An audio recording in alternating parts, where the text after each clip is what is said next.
Hey, what's going on? My name is Tim, and today we have something that we are doing a little bit different on today's live. We are doing something which is called Practice Your Pitch Live. So we're pretty excited about this because your sales pitch is really something that is going to make or break you when it comes to your business. Because just like anything, even though we do talk a lot about marketing and advertising just gets people in the door. But if you can't close those people, then no amount of marketing and advertising is going to essentially help you with that. So you still need to make sure that you have really good sales processes. You need to make sure you have that. And that's what we're going to be doing today.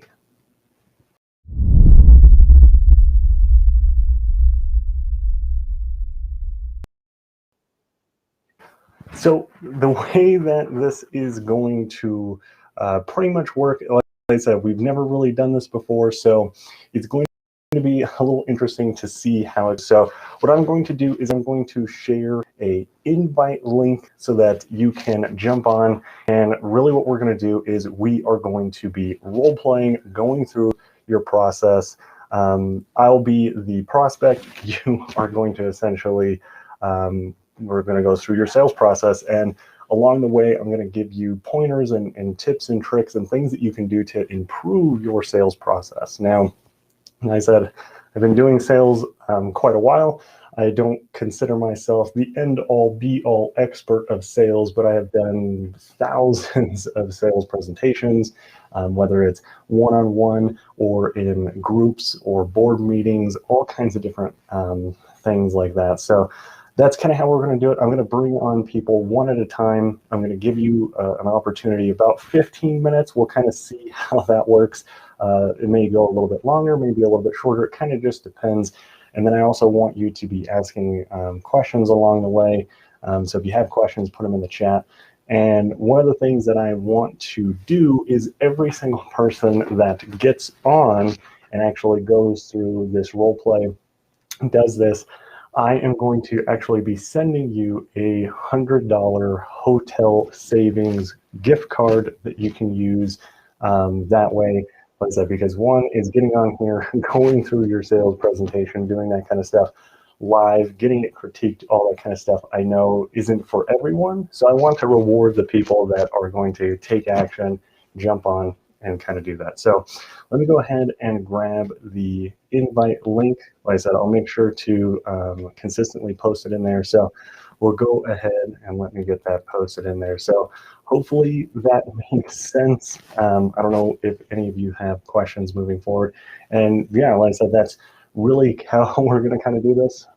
Like I said, I've never really done this on YouTube before in a live setting like this. So we'll kind of just play by ear, kind of go from there. So just really one of the big things also that just some sales tips and some pointers and stuff. One of the big things is I know that there's a lot of people that have their sales scripts, they have that kind of stuff.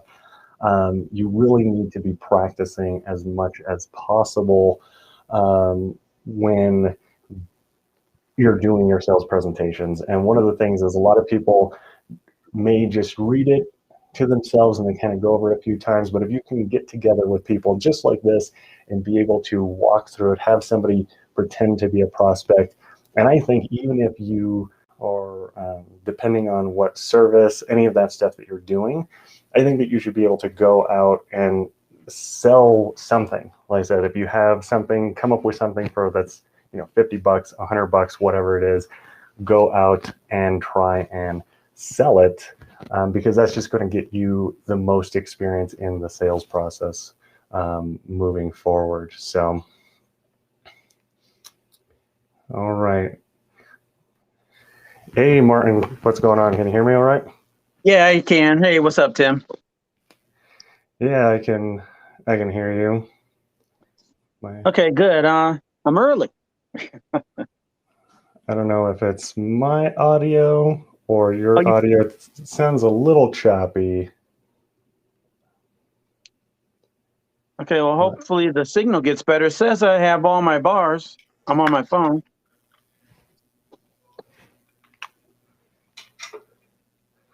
Let me see. Like I said, it could also be my headset. Could potentially be dying. I don't know. Technology always has issues. But how's it going? I know that a while back, you and a few other people in the community did some role plays and that kind of stuff. We talked through some things, but we didn't actually get a chance to role play. Okay, I wasn't too sure because I know I kind of watched some of it. And like I said, I wasn't sure if you guys just posted some of the stuff that you guys talked about, or if you guys actually did some of the role playing or not. So yeah, that's what we were going to plan on doing next time. So okay. this is great. Yeah, for sure. So I don't know if you want to go through, do the role play, do any of that stuff if you want to start. If not, I see Mark just jumped in as well. Like I said, I want to kind of just have this more to a degree kind of one-on-one. That way I can listen to your pitch and then kind of give any feedback and that kind of stuff. And then essentially what I'll do is I'll take you off air, bring somebody else on, and then that way it's just like if we were having this conversation right now, like if we jumped on Zoom, or if you want to pretend it's a phone call, however you want to do it, whatever's going to help you. Yeah, right. Like throw the pitch now. Yeah, so one is the thing that I like to do is kind of get a little bit of background before, that way I can try to be your ideal customer, because right, like my background's kind of in film, so I try to think like, okay, if I don't know any of this stuff, so kind of walk me through like who your, I guess, like ideal customer, like the industry, the niche, that kind of stuff, so I can get at least so I can kind of hopefully be in their mindset. Right. What I'm trying to focus in on is who is it? It's speakers and small business people that have expertise in whatever they're doing. I know that sounds like anybody, but it's speakers. It's kind of like personal brands. Personal brands, yeah. Okay.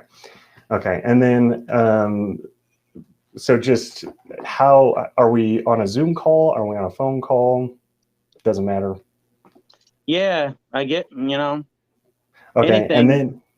And then how or why am I calling you? Like, did I see an ad? Did you reach out to me? Like how, like that way I can kind of at least know why I'm reaching out to you. Well, let's say I'm trying to get a beta client, and I said I wanted to talk to you about your marketing. Okay. All right. Are you ready? All right, I'm ready. All right. Hey, Mark, what's going on? Pretty good, Tim. As you know, my name's Martin, and I'm with Guru Media Production, and we kind of help businesses win, grow, and transform. Okay, awesome. Yeah, I know that you were kind of talking about this like beta client thing, and that's kind of why I was reaching out to you. I just kind of want to get a little bit more information about what that is and if it might even be something that we might be interested in. Like I said, I just kind of want to learn a little bit more about it. Okay, let me get some information on your company. How long have you guys been in your current location? So we've been here, it's about 5 years now that we've been where we're at currently. Is this your first successful business? Is this what you started out doing, or no? So this is really something that was a passion of mine that I kind of did a little bit. And then one day, you know, just like I think some and most entrepreneurs, we just kind of were like, let's just like dive in head first, go all in and kind of just see, if we can make this a business. And, that's kind of where we're at for the past 5 years now. So. Right. What was that moment, that catalyst that said, hey, I want to take this into, a legit business and give it a go? Yeah, I mean, I think it was just kind of a combination of things. Like I said, I really, really enjoy doing it, and just, with that, and kind of having, like to a degree, kind of like a personal brand. We just had so many people that would ask, like, hey, we do like some consulting work? Do we do this? Do I do this? And I just kept always saying no. And I was eventually like, well, if people want to pay me, like, maybe I should just let them pay me, kind of thing, So it's kind of a combination of that. And like I said, I just really, really enjoy doing it. And I think if you can get paid for something that you love doing, then why not, right? Right, right. So how many visitors do you get on your website? Or how generally do people find out about you? So I do have a website. The traffic on there is not as much as I would like it to be. But really right now, a lot of the things is, I mean, obviously with COVID, it's kind of changed quite a bit of stuff. But before that, I used to go and I used to do a lot of speaking events. Really, it was a lot of like PR work, getting on, like different podcasts, talking, kind of just helping spread the message, that kind of stuff. And that's kind of what it was. Like I said, a lot of on-stage event kind of speaking, and that's really where a lot of my customers were kind of coming from, and that kind of stuff. And like I said, we do have a website, and it does drive, I mean, there is some traffic, but really, since I haven't been able to do as many events, I haven't been able to go and do as many speaking gigs as I used to. It's definitely a lot slower now. So I'm just trying to figure out, like, what I could or should be doing to kind of, like, get back to that. And I know, like, with everything, like, some restrictions are kind of opening up and that kind of stuff, but I don't want to, just hope that maybe some restrictions open up and that we can do an event and then it get closed and then not be able to do it. Like, I want to have a little bit more sustainability, I feel like. Right. Well, you know what? We'd love the opportunity to get you in front of people and get them to learn about what you're doing and your consulting and how you can make a difference in their life. With the COVID and everything, there's a big opportunity for you to reach people at home where they're at, whether it's an online course or a subscription-based type of thing that can generate a lot of income. I wanted to know, when people see you or hear about you online, what do you want them to know about you?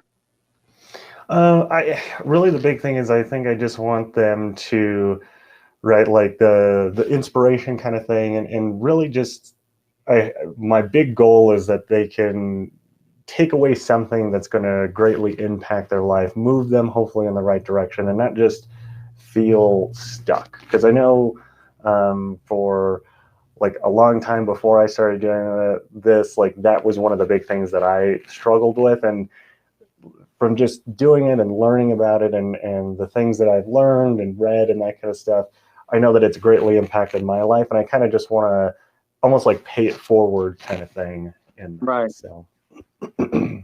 Okay, great. Well, we have several things that could really help you in that. We like to put you in a position where you can be an industry leader where you're at and be known as the go-to guy. I would love to put out there your story. I remember you were telling me earlier about how you transitioned in this, and people were asking you about, if you could help them and stuff, and you finally pulled that trigger, and 5 years later, here you are today. I think that's awesome. And I think that that's a story you should share and let everybody know where you're at and what you're coming from. I believe that to get customers nowadays, you have to build trust. Okay, that's one. Trust And to build that, I think they need to see you and hear you, since they cannot see you in person, and Mhm. they need to see you online. And I Okay. think for you, we could start you off with something we call the founders video. And that tells the story about your business, the evolution to get you where, what sparked you to do it. I believe that once people feel your heart for helping people Mhm. and what they are, that will resonate with them. When you can get in front of people and say, wow, yeah, he's talking to me. I think that's amazing. And I think that will be really changing, in that you can invite people into, whether it's your Facebook community and or your Instagram lives, things like that, where we're going to replace the in-person speaking events to Mhm. speaking on lives and Okay. speaking on Instagram live, and just try to do things like that. Your founder video is just basically running through your story, a bit of Okay. inspiration, a bit of information about your company. We supply these. We believe that maybe uh, a 2 to 3 minute video would be what you need to establish your brand. We want to get in there, let people know what you're about, really express what's on your heart, and give them enough information to connect with you, so they'll want to learn more and go into that. Um, we do that in, I'd say, like a 3 hour session. We come in, we film you in a nice setting, well, a setting that really reflects what you do. We help you with the script and do all of that. Um, at this time, we like to really help you by helping us too. Right now, we're in a spot where we're launching the beta clients. When you were talking about the beta clients earlier, what this is a group of people, different individuals that will help us refine our systems and processes. So in exchange for us coming in and doing this video for you, you can give us valuable information that will be like really helpful to us and what we're doing, and it'll help me move forward into doing it. We're all locked and loaded and we're ready to go, but I still want to just brush off everything and get all the kinks out and make sure that everything's ready before we put that top dollar for advertising. Is this Okay. something that seems like you'd be interested in? I mean, it's something that I think I'm somewhat interested in. I mean, it's something that, like I said, I can see, I guess, the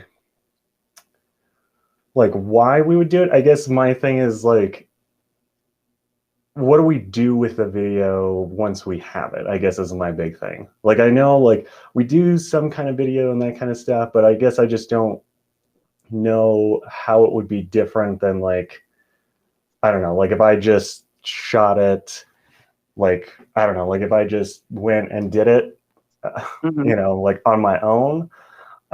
Because like I said, I do shoot a little bit of video stuff. We don't do like, I don't do a whole lot. I know that it's something that we've been looking into, and that's obviously one of the reasons I wanted to reach out to you, just to kind of learn a little bit more of it. But I guess that's the big thing, is like, I'm not too sure like what I would do with it once I had it.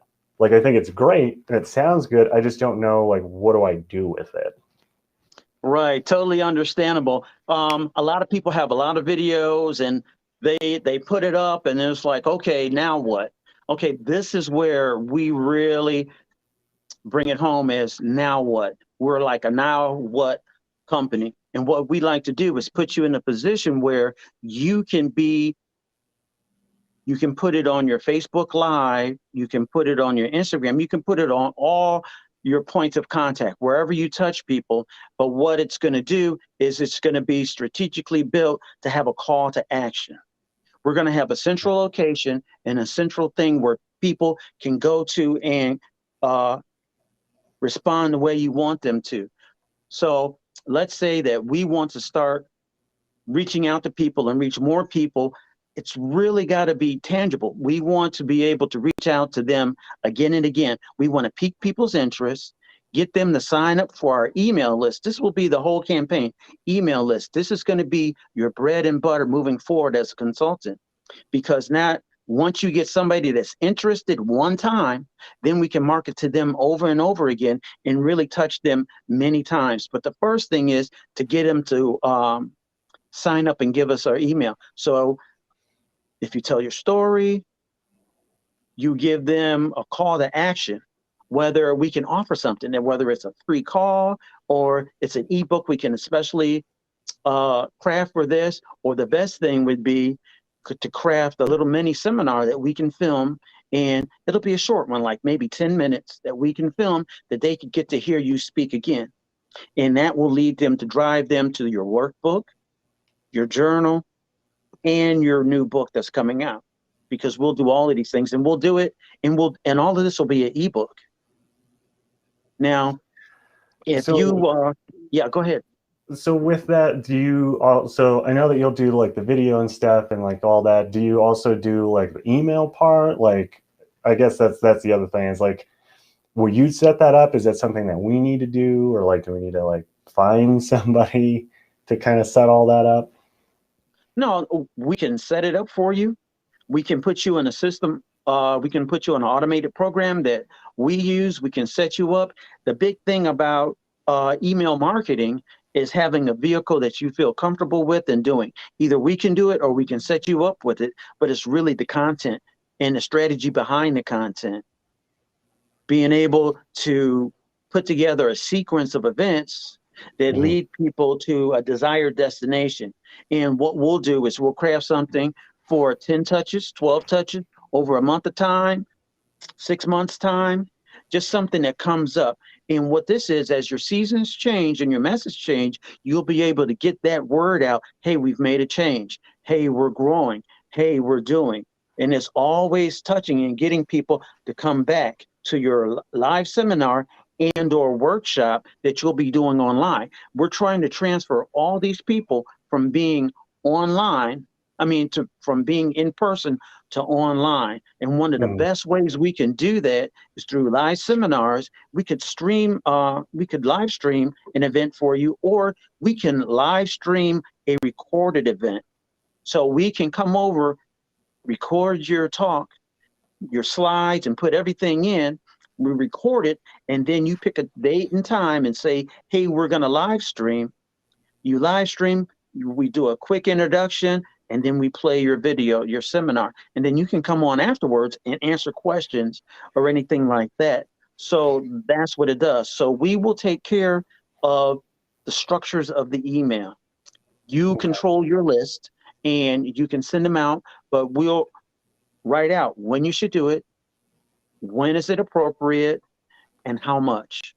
So you won't have to worry about that part. All we need you to do is gather names. So is that all part of the beta that you're doing, or is it just the video thing? Like, I guess that's like, there's a lot of stuff. I guess I just like, what is included in the beta, and like how much, like if we were to move forward, or if I decided to do it, like what's the kind of like price on that? Okay, for the beta includes the founder's video, the most important video. That's the founder's video. That's what sets everything in motion. Then we'll set up your first response for your email. So you get a beta, you get a founder's video and a first touch email. That, hey, so when you say sign up for our email list, you'll automatically have something go right back out to them saying, hey, we're glad you enjoyed the seminar. We have many things available, and we'll do it, and we'll do that. Moving forward from that, if you're totally in love with what we're doing, which we know you will be, we're going to set you up on making different content. A lot of that is going to depend on the response that you get and where you want to take it from there. And each section that you go through will be calculated different. Okay.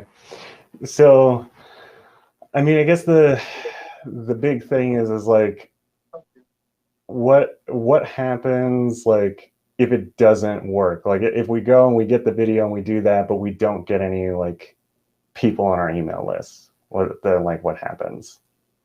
Okay, that's the beauty of the email. It's evergreen.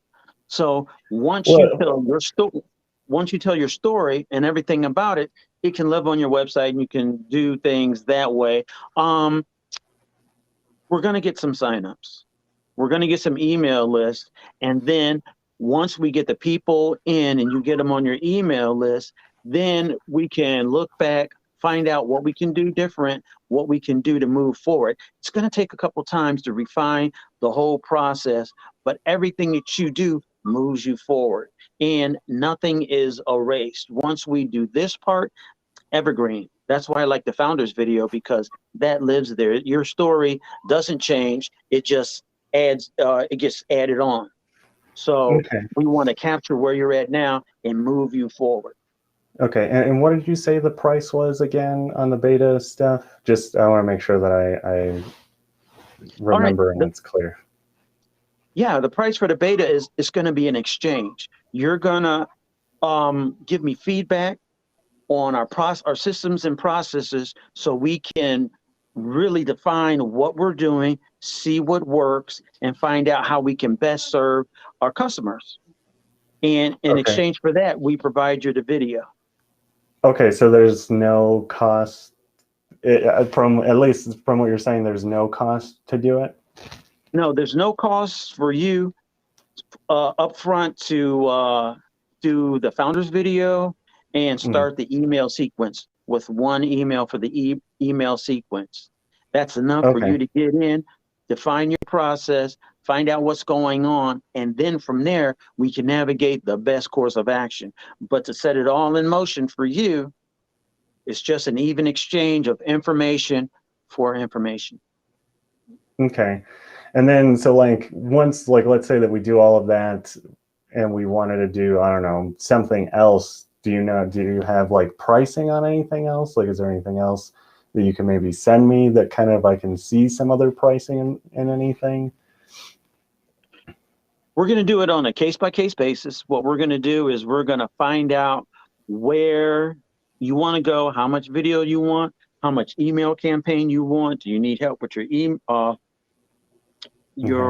your ebook or anything like that? Now, we start our campaigns, our entry level is $600. Okay. That gives me a bare bone type of start. Okay. And then we add on to that, do you need the emails written? Do you want another video for social media? Which platform would you like to concentrate on? Which received the best thing? Your Instagram, your Facebook, your website Mhm. itself? So it Okay. all depends. But if you wanted a ballpark figure, we've gotten a lot of people off the ground at $600. Okay. Do you think that you can maybe put together like a proposal or something, and like if you have any past founder videos, any of that stuff that you can send me? If not, that's okay, just so that I can kind of get everything together and I can figure out when would be like the best time to do it. Like I said, there's just so many things that we're trying to juggle. um, but can you like get it together and like email it to me? That way I can like make sure that I have it, and I can like um, hopefully get you a time frame and when we'd probably be able to move forward and at least get started doing everything. Definitely. And I understand wanting to think about it and moving forward like that. Unfortunately, I don't have any founders videos to show you this is what we're gathering now as a help Okay. to other people. And, I wanted to work with you because I really like your message and what you have. But this is a critical time for us where we're establishing things now because we want to Yeah. move forward on this. So I understand you want to think about it, but I really feel that this is the time to move now. We're here. We have the opportunity, and I don't want you not to be able to come in on this ground floor on the beta testing. So I like to eliminate any risk to you or anything Mhm. by just setting it up and going from there. Yeah, and like I said, I mean, I'm not against like like, moving forward, doing that stuff. My thing is I just don't know what my schedule is going to kind of look like. And it's something that I'll kind of need to talk with like a few people on our team to make sure that like I don't already have something that's pre whatever that I'm obliged to go and do. And I just want to make sure like that. So even if you just want to send me like a few really good times that maybe work best for you, and I can kind of check my schedule on that.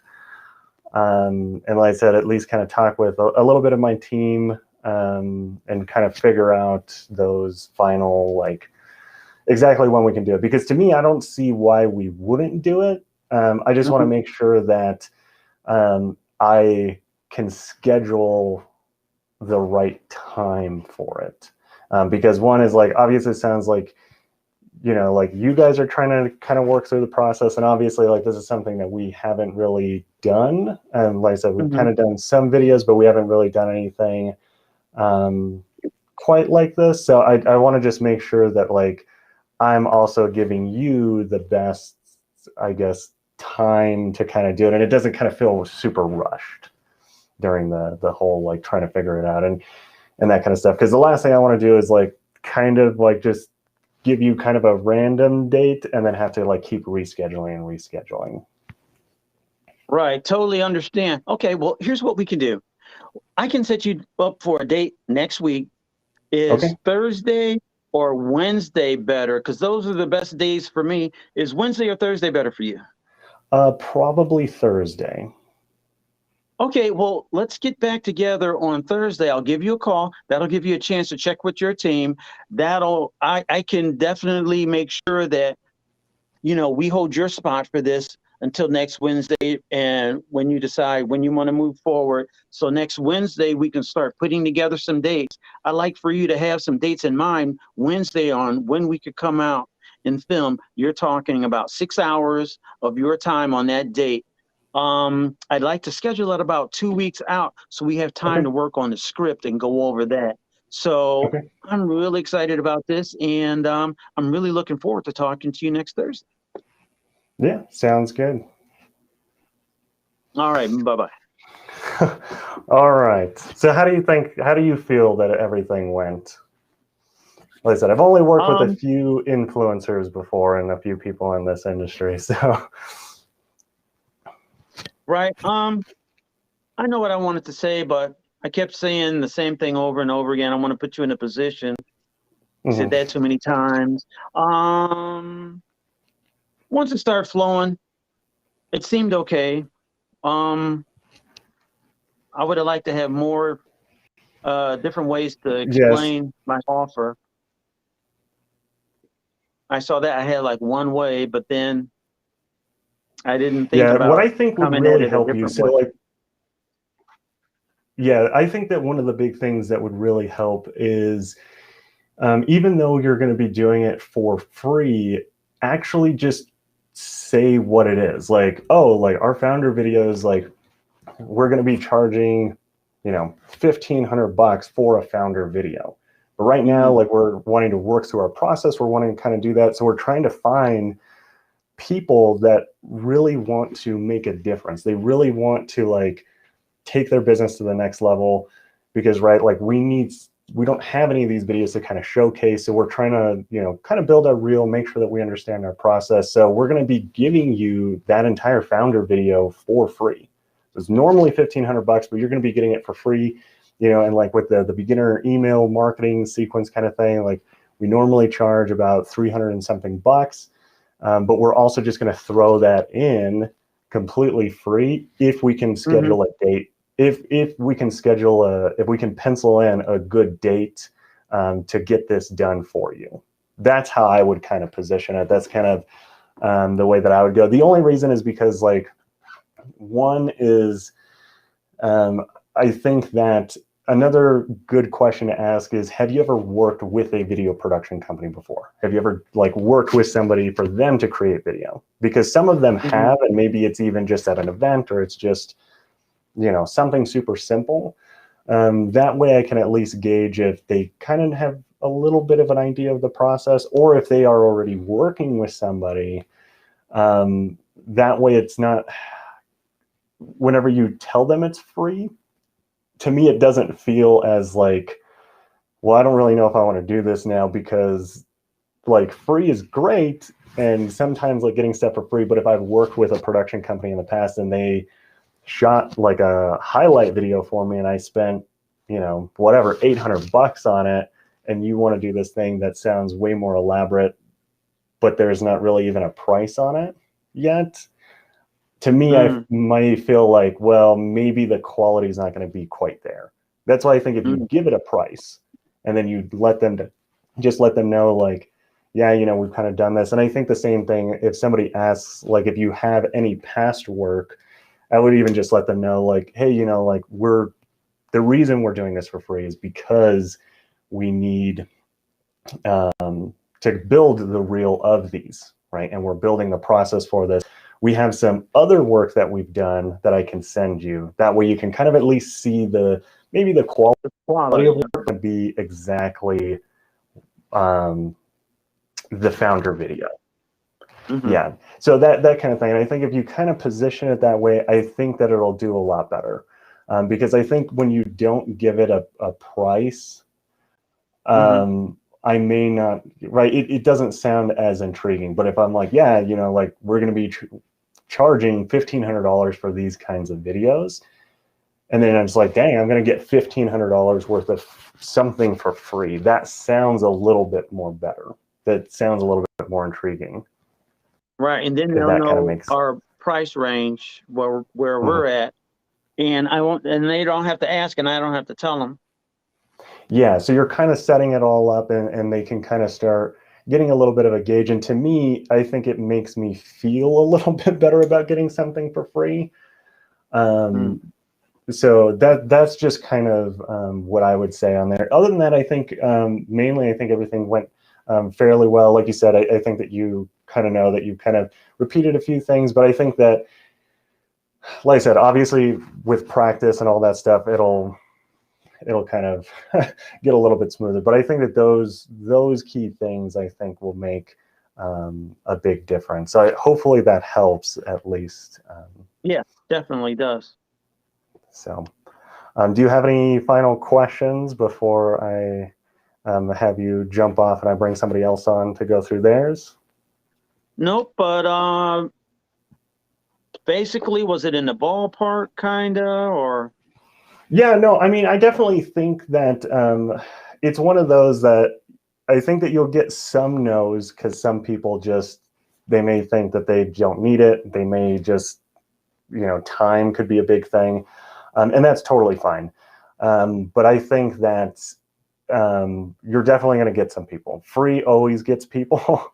But I think that you will see a higher conversion rate, or have more people say yes if you give, like, this is what we're thinking about charging for this. Like, we want to charge $1,500 for it. Like, I think that you'll have better luck with that versus just something for free. Because sometimes I think that just saying it's free isn't always the best. Because like sometimes you may go and you're like, hey, like, buy this thing and get this other thing for free. And you're like, meh, like, I don't really care that much about that free thing. But if you knew how much it cost, right? Like if it was like this free thing, even if it was $25, you're like, dang, I don't have to pay $25. Like, it's just, make sure to give your free stuff prices. I think that that's kind of just the big thing. So yeah, I mean, I think that it's good. I think that you'll definitely get people to do it. Now it's just a matter of how you're going out, like, or at least attracting them and getting them in there. But yeah, I mean, other than that, I think it's really good. And of course, like, I know that you'll probably do more research on the person. And like, I mean, I'm just a fictitious person, so like, so I'm sure that you'll have more of that too. And like I said, I mean, I know I can tell that you have quite a bit of experience in sales. So I think that, like I said, I think that you'll go out and definitely crush it for sure with just those small tweaks. Okay, thanks a bunch. Yep. All right. All right. All right, Mark, are you ready? You've been waiting patiently. Oh, I can click the right button. There we go. Hello, can you hear me? Yeah, I can hear you. Okay, perfect. Hey, All right. I think we were talking in the Facebook group about like your like advice about the website. So I want to like officially say that I think you are right with MailChimp being kind of weak in terms of like capturing capturing like email, and then like it's better to use CRM for like capturing like email things from the client side. Yeah, I'm not a big fan of Mailchimp. Like I said, I used to use it. I used to recommend it quite a bit. I think that there's a lot better solutions out there, and I'm kind of excited. We Mm-hmm. found one that I'm really, really excited about, but I can't talk about it yet because I need to do more Okay. testing in it. More research Um, on it, yeah. Yeah. yeah, because like Yeah. from some initial things, like some people are like, I have an email list of like 5,000 people, and it's only costing me like $2 a month to send like unlimited Right. Yeah, emails.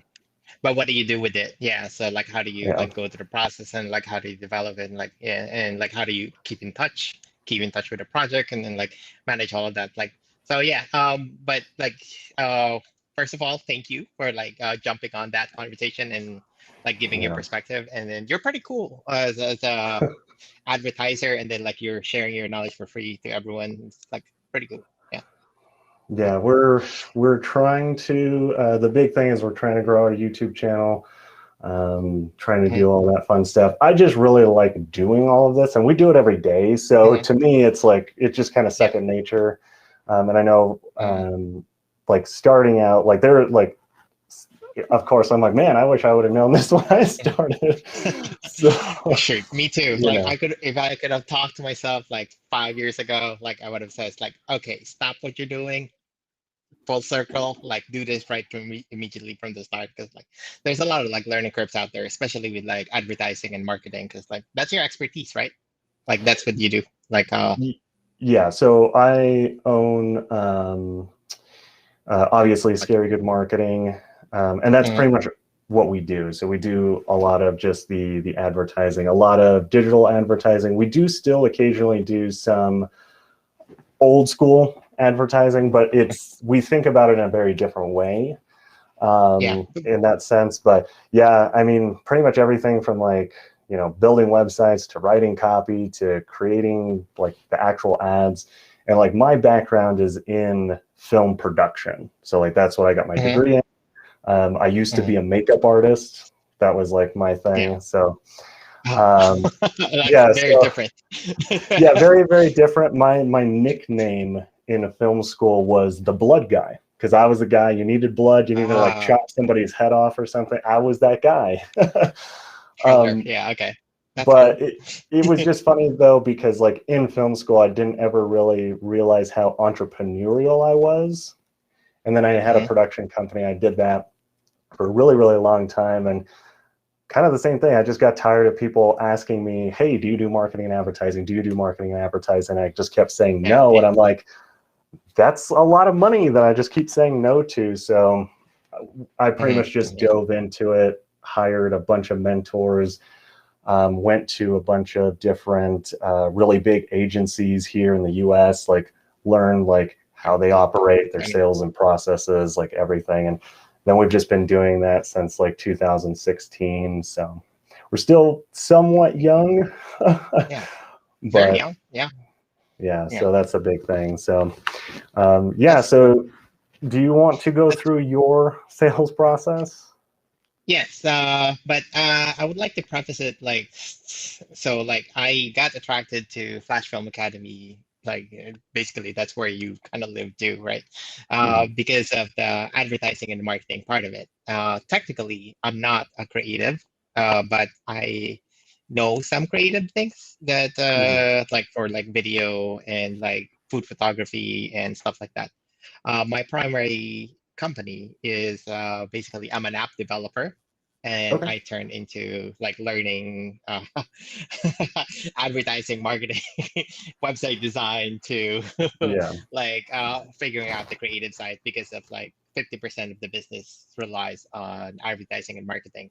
So my Hmm. primary target is basically restaurants Okay. and I am currently like struggling on like how basically getting in touch with like restaurant owners, because like there's a high rejection rate on restaurants right now, because it's I have a feeling that they are like kind of strapped for cash, and like they're having a hard time of like committing to something that's going to cost money. And also in terms of getting cold calls and whatnot, or emails, like they're very public figure. It's like you can easily get their phone number, email address, and Hmm. like, and then they're very prone to like, I don't want to talk to you because like you're sales guy, kind of thing. Like, so it's very, very like negative, like right from the start, right? So like that's the back. Yeah, like you work with restaurant before, like B2B kind of thing. Yeah, so we work in the restaurant industry quite a bit, and COVID has definitely changed a lot of the industry. And Mhm. the the big thing is obviously it's kind of twofold. One is a lot of restaurants have struggled to adapt.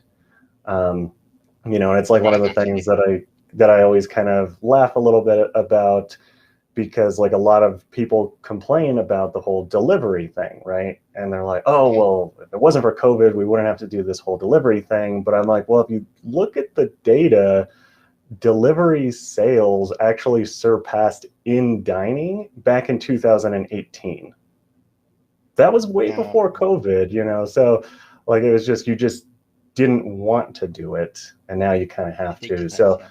there's a little bit of that, but the same thing is, it's one is they just don't have the money, and two, they're also right now they're having a really hard time hiring people back, because Yes. everyone's like, well, I can just sit at home and get paid more money than being a server. Mhm. So there's Yeah. kind of that whole thing. So I think that there's a lot of, Yeah, it's and like difficult. so, yeah, It's what you're difficult. saying is like basically like restaurants are in survival mode, and then so like the atmosphere right from the start, before you even get into the restaurant, it's already like negative. Like say like I don't want to Hmm. deal with like anybody. Like I don't want to like so like it would be like a different prospect if like they come to me, and Hmm. then it would be like a different scenario. It would be like a much, much pleasant scenario for me. But like going to them cold is like something different. So like two place Yeah. scenario that I kind of want to Yeah. like pick your brain is like one scenario is like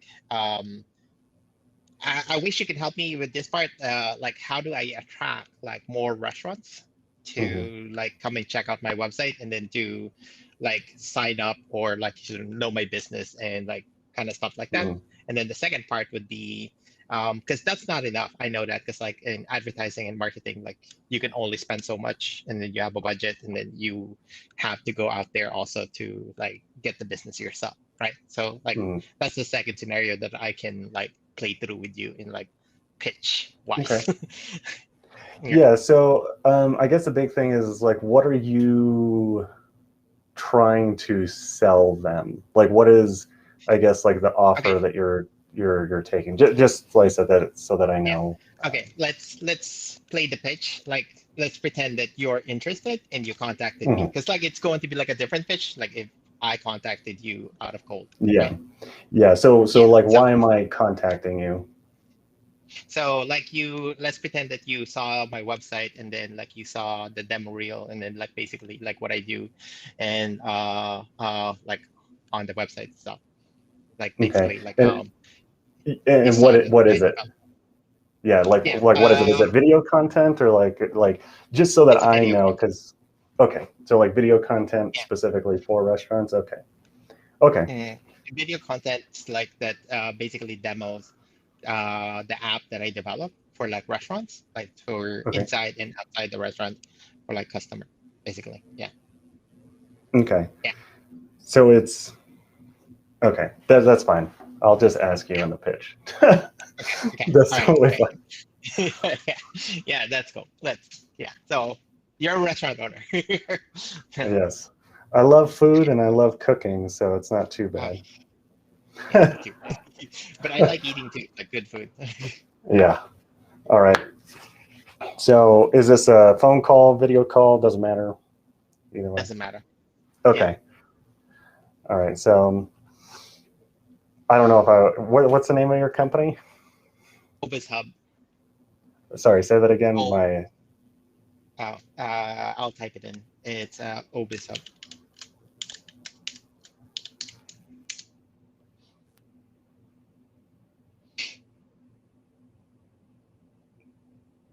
Oh, okay. ObizHub. Okay. All right. Hi, is this ObizHub? Hi, yes. This is Mark. I'm the founder of Obis Hub. Thank you for your call. Yeah, I was calling because I kind of took a look at your website and I was kind of just interested in learning a little bit more about it and how, maybe we might be able to use it. And like I said, just kind of get a little bit more info. Yeah. Thank you so much, first of all, for like giving me a call. So we are a startup company like based in Florida, Mm-hmm. and currently we basically launched this year, January of like 2021. So we're kind of new in the business. So currently we are looking for like beta tester, and then that would be a good news for you because on our beta test program, we're going to create an app for you for your restaurant so that like you can offer your service to your clients anywhere in the world through a smartphone. The only thing that we're going to ask is like to get some feedback and see if you're going to like what we have to offer. Is that does that sound interesting to you? Yeah, it definitely sounds interesting. I guess I'm just trying to figure out um, like I said, just kind of learn a little bit more about it, Mhm. and I guess just kind of understand how it would work and like what we like. I guess what the benefits of kind of doing it would be. Sure. Good question. Thank you for that, actually. So the main purpose of the app is basically you have to be where your customers are. So if your customers are right now, they're on their phone a lot ever since COVID.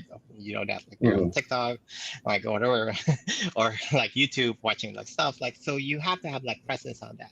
So like the pitch that we have is basically you have to think about like what other like big companies are doing. Like most big companies nowadays, like McDonald's, Starbucks, or Chipotle, they have their own app.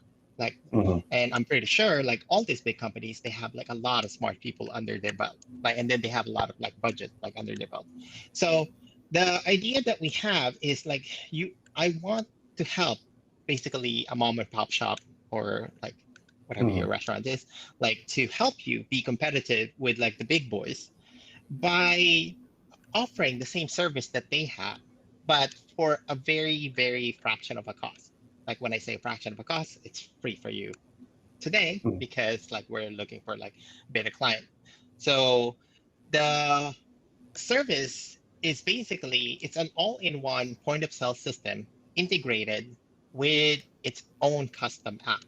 So the point of sale system is basically the one that takes care of inside your restaurant, Mm-hmm. the business inside your restaurant. So like in that solution, what we have is basically you're going to have like, have you been to like a fancy restaurant where they have a waiter and the waiter has a tablet and like Mm-hmm. they take the orders from the tablet? You're going to have that solution with us for free of charge, like until like for a duration of the trial period. And then for your chef is not going is going to also have like a tablet-based chef dashboard, and then the chef dashboard is basically they're going to know instantly like when the order comes in. And Okay. then for your managers, like you're going to also have a tablet-based app that they can monitor like what everybody's doing, like how busy is the restaurant and whatnot. So that's inside Okay. the restaurant. Now for outside the restaurants, your customer, your client are going to be able to see your entire order, I mean your entire menu from their phone. And it doesn't matter like if it's an Android phone or an iOS device, they can see it. And the beauty of our app is like it's designed to be intuitive and easy to use. Mm-hmm. And it's also done It's also going to be done by picture browsing. It's like picture speaks a Okay. thousand words, and you want to show off like like in food, Mhm. you first eat with your eyes, and Yeah. then like yeah, basically.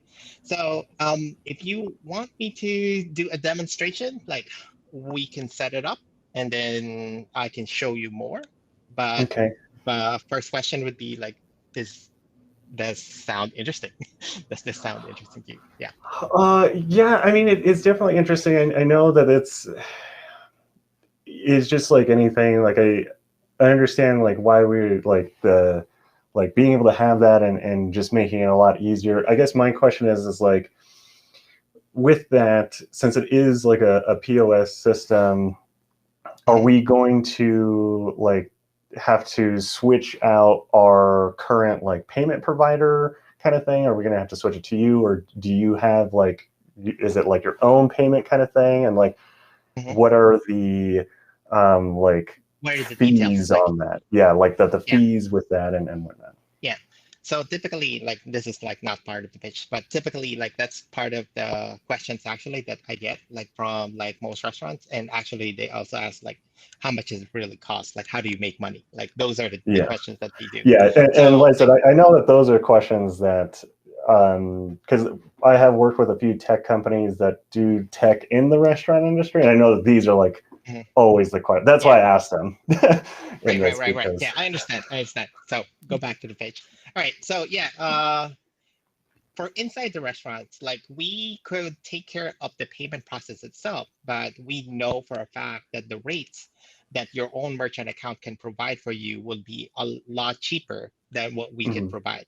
So like basically, so in this perspective, like we chose to like not charge you more. Basically, like mhm, we're going to let you use your own merchant account inside the restaurant, and basically like you will have this fancy system that you're going to look like you're like welcome to the 21st century kind of like restaurant, mhm. and like everybody will have a tablet, and then like the tablet is going to be on you because like we're already not making money on it, so you you're going to Okay, provide your own tablet for that, like, or I can buy the tablet, I'll set it up, and then like I'll just ship it to you and okay. stuff like that. Yeah. And like how many, I guess like how many tablets could we have or should we have like in our restaurant? Like that Mm. way, eh, and are they just like, Right are there. we gonna Yeah. have to buy like iPads or like, I don't know, Yeah. something? So my recommendation for this is going to be like it depends on your budget, and it depends on what you want to do your digital transformation. And then like the way it's designed at the minimum is our system is designed to have like two requirements or three requirements actually. Like the first requirement is you need to have a smartphone, which is like not a requirement because like everybody has a smartphone. Hmm.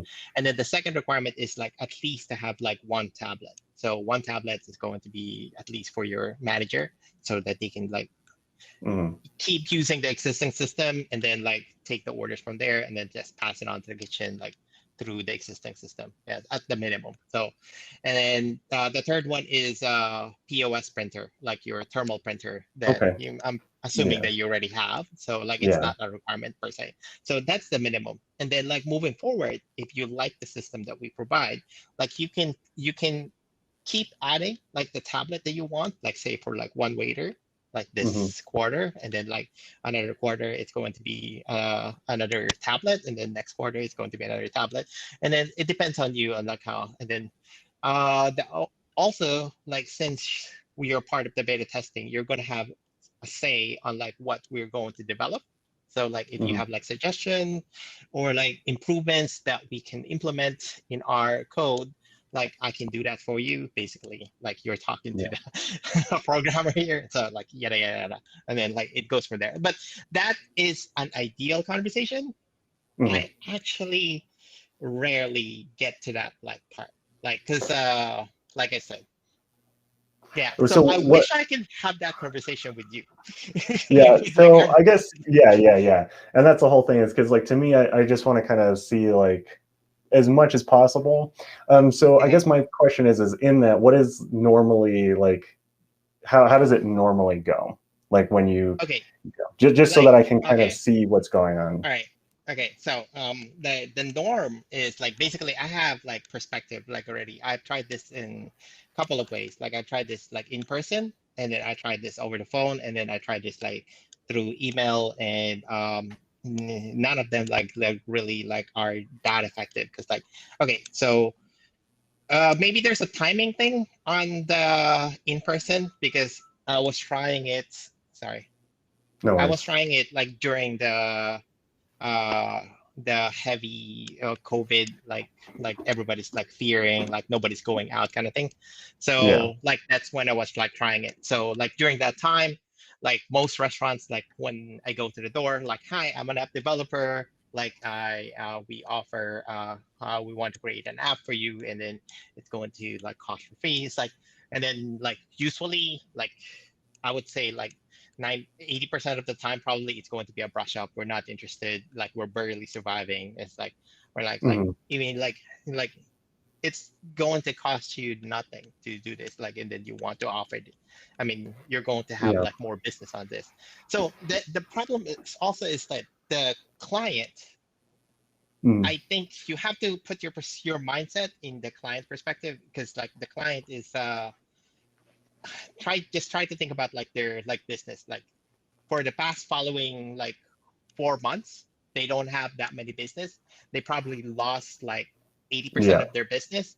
So like, and then they're probably going in debt because Mm. they want to keep the restaurant afloat and yada yada yada. And like so, Yeah. like there's already like negative things in the air. So like Yeah, yeah, no, and that's that's mhm, totally how it is right now, and I know that that's one of the big things that people are struggling with in, I guess, like vendors in the industry, the restaurant industry in particular. So, I mean, I guess mhm, my big thing is kind of at least looking and at least what you just said now. I think the big thing is it just sounds, even though it's free, right? It just still sounds like an extra expense because I just don't think it's positioned quite right yet. It's like yeah, we develop an app, like get an app, do all the things, and it just one is I think it's, and not that it's a bad thing, but it just sounds expensive even if it's free. So I guess right. my big thing is like what, and I know that you kind of touched on it. It was one of the things that I wanted to ask is like, how long is the beta or the trial or the like whatever, and like, and even if you don't know like any of that yet, my thing is like, Yeah. how much is it going to cost? Like, Okay, so that's a good question. That's actually like actually the part of the question is how do you make money? Like that's yeah. like so I'll answer like I'll pretend like you asked the question. So the beta trial is going to be up to like 6 months, but Mhm. after the beta trial, it's still not going to be like much for you. It's going to be just going to be $100 a month.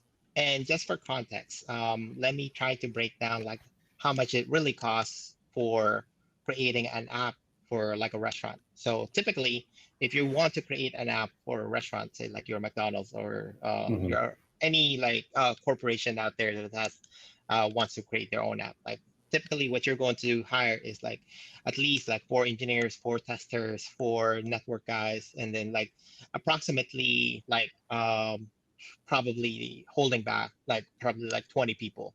And those 20 people, like they're going to have a salary per year. And then typically an engineer make anywhere from like 80,000 to 140,000, depending on the region. And then like holding back, let's pretend that you got them all for cheap. Like you got them all for $60,000 a year. So $60,000 a year times 10 is 600,000 times two for 20 Mhm. people. That's $1.2 million. So that's the typical cost if you want to do it yourself. If you want to create your own app in your own company, and then that's not going to be like. So our basically proposition is like we created almost like a template based app for like restaurants, and Mhm. then the template base for the app, like the only way that we can do this is like basically we need to have a lot of customer before we break even. So it's a congregate of like restaurant owners, and then like they have all the service, and then for my company to break even, and then I can have profit by volume. Yeah. That's Okay. how I'm. And Okay. then Yeah. the way Yeah. I'm. Yeah. And like I said, I understand that. I mean, a good chunk of my family are developers. So I don't know that much about it, but they could talk about it all day. So, I totally get that. But go ahead on what you were going to say. Yeah. So how we make money? How do we make go into the profit? So you're familiar, like most restaurants are familiar with like how much Uber Eats charges and how much like delivery do charges. Basically, like they charge anywhere from like 20% to like 32% of like the top. So a Mhm. $10 food, if you sell it through Uber Eats, even if they take like to go orders and pick up on the location, like not even like using the delivery service, it's going to be like 30%. And then so for a $10 order, instead of like taking home like the $10, you're going to give out like $3 to Uber and then $7 Mhm. to you. So like the way we make it is we are not going to charge. We have the option. I mean, Mhm. our company has the option to not charge you anything for the service. But what we can do is we can pass the cost to the consumer. So like most people already are Mhm. used to Uber Eats getting charged them like 15% because what their Uber Eats is doing is like trying to recoup some of the cost at least for the restaurant. But even 15% is still like more than what we charge. So what we charge is just 8% of the cost of goods and services. And then that is not going to be your cost. You can pass that cost to your consumer. So Mhm. basically, with our app, you're going to get a POS with like everything on it inside the restaurant, plus the app that you can use for like outside ordering, and it's not going to cost you anything. And you understand like our 8%. And our 8%, by the way, like 6% of that is basically cost of operation, and basically the 2% is just like we were Mhm. trialing this out and trying to just have some sort of income, like, but like 2% is like it barely pays for gas. So it's like, so like Yeah. I wish I can get to this part. Like that's the Yeah. problem that I have right now. Yeah, yeah. Yeah. So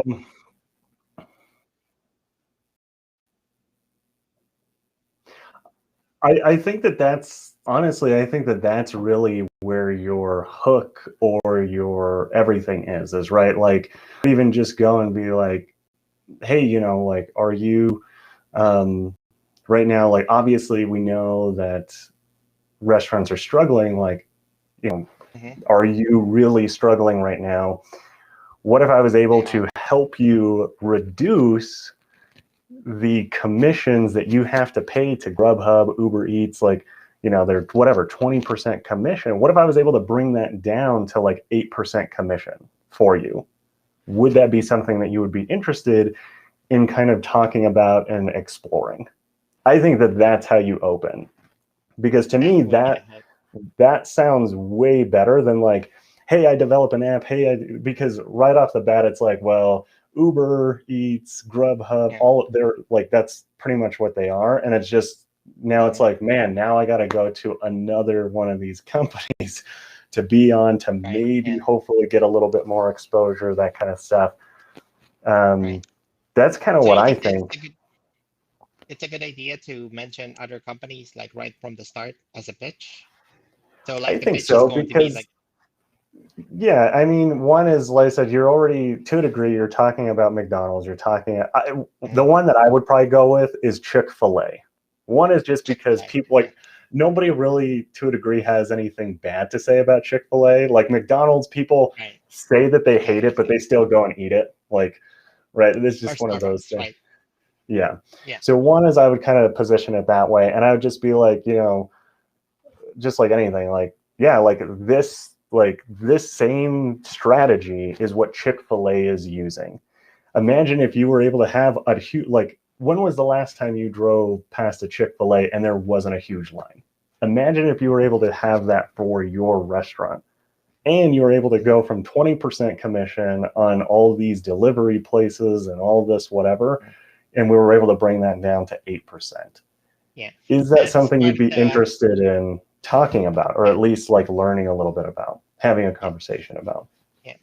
I guess like it's more particular to me because like I don't have delivery yet in the app because Hmm. like it's very expensive to do like delivery. Like so I only Yeah. have like pickup. So like in the sense of like delivery, like I'm not going to win on that because like I don't have it. Yeah. Yeah. And So like that's totally fine. But I mhm, still think that like it's one of the those where it's pitch like, should be like that. Mhm, yeah, because right, it's just like anything. Like if you go to a lot of places now, of course, the one thing is don't give misinformation, right? But there's plenty of yeah. times you've gone to Yeah. like, I don't know, like website hosting companies or like website building companies, and they're like us versus whatever, like WordPress Right. versus Wix, and they have like a list Mhm, of stuff. I think you should kind mhm. of do the same thing and just figure out what those talking points are, like what You specifically can. makes us better or whatever from these other places. Isn't Um, that a legal thing? Like you can't like really mention like other companies in your website. no, you can totally do it. The thing is though, you cannot misrepresent the information. Like if Grubhub charges 21 point something percent, you have to put that. You can't say Mhm. 22%. You have to make sure that Uh, it's accurate. And if they change it and it's not you have to change it reflected, too. you have to Mhm, change it. But no, I mean, like if you look mm, at weight loss companies, a lot of weight loss companies do it a lot where it's like us versus Jenny mhm, Craig, us versus Weight Watchers, that kind of stuff. It's not necessarily illegal because, like I said, all you're doing is you're mhm. re-representing information that they already have posted on their website. It's public stuff. It's just you can't spin it in a way that it's like, I don't know, it is inaccurate. That's the thing, is you just can't represent their brand inaccurately. Now, of course, like Mhm, if they send you something and they tell you that they don't want whatever, like mhm, it's up to you if you want to take it down, but it's not mhm. illegal, right? You can't just go and be like, Grubhub, whenever you sign up, they're going to take your first child. Like you can't say that, but no, you Yeah, can, it can't be a you lie. can, yeah, it can't be a lie. That's just the big thing. And that's where some people get into trouble is Mhm, they either just keep it and it's super out of date. And the same thing is even if you don't want to mention a company, you can just say like the other delivery or not. I know that I keep saying delivery, but other companies, yeah. the other food Mhm, companies and just group them all right. together and just have Mhm. averages. That's a Yeah, yeah. safer I was way to thinking the do same it, thing.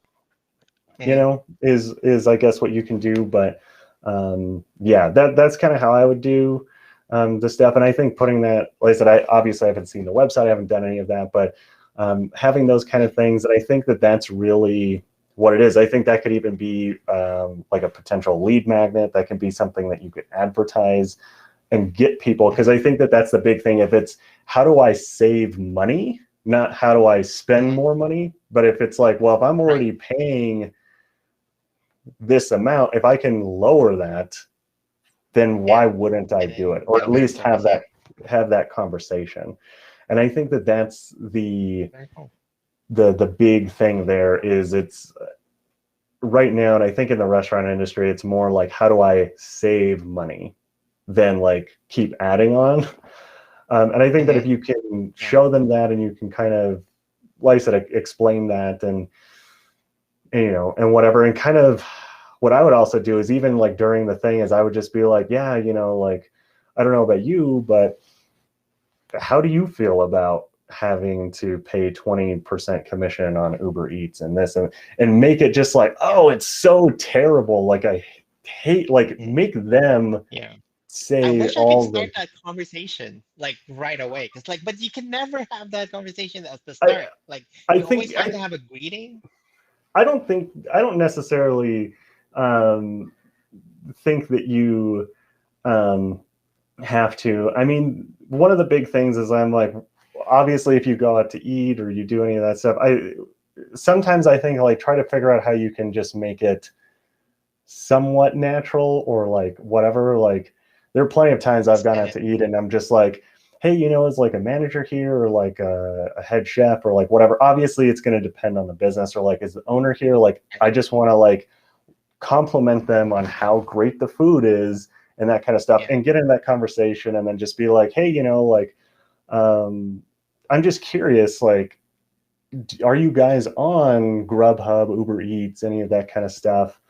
And I'm like, oh yeah, they'll probably be like, yeah, but I don't really want to be, and whatever. Or maybe they absolutely love it, and that's okay too. And I'd just be like, yeah, like I said, I don't know anybody that does, but as soon as I say nobody, one person will come out of the woodwork, and they'll just be like, I love everything.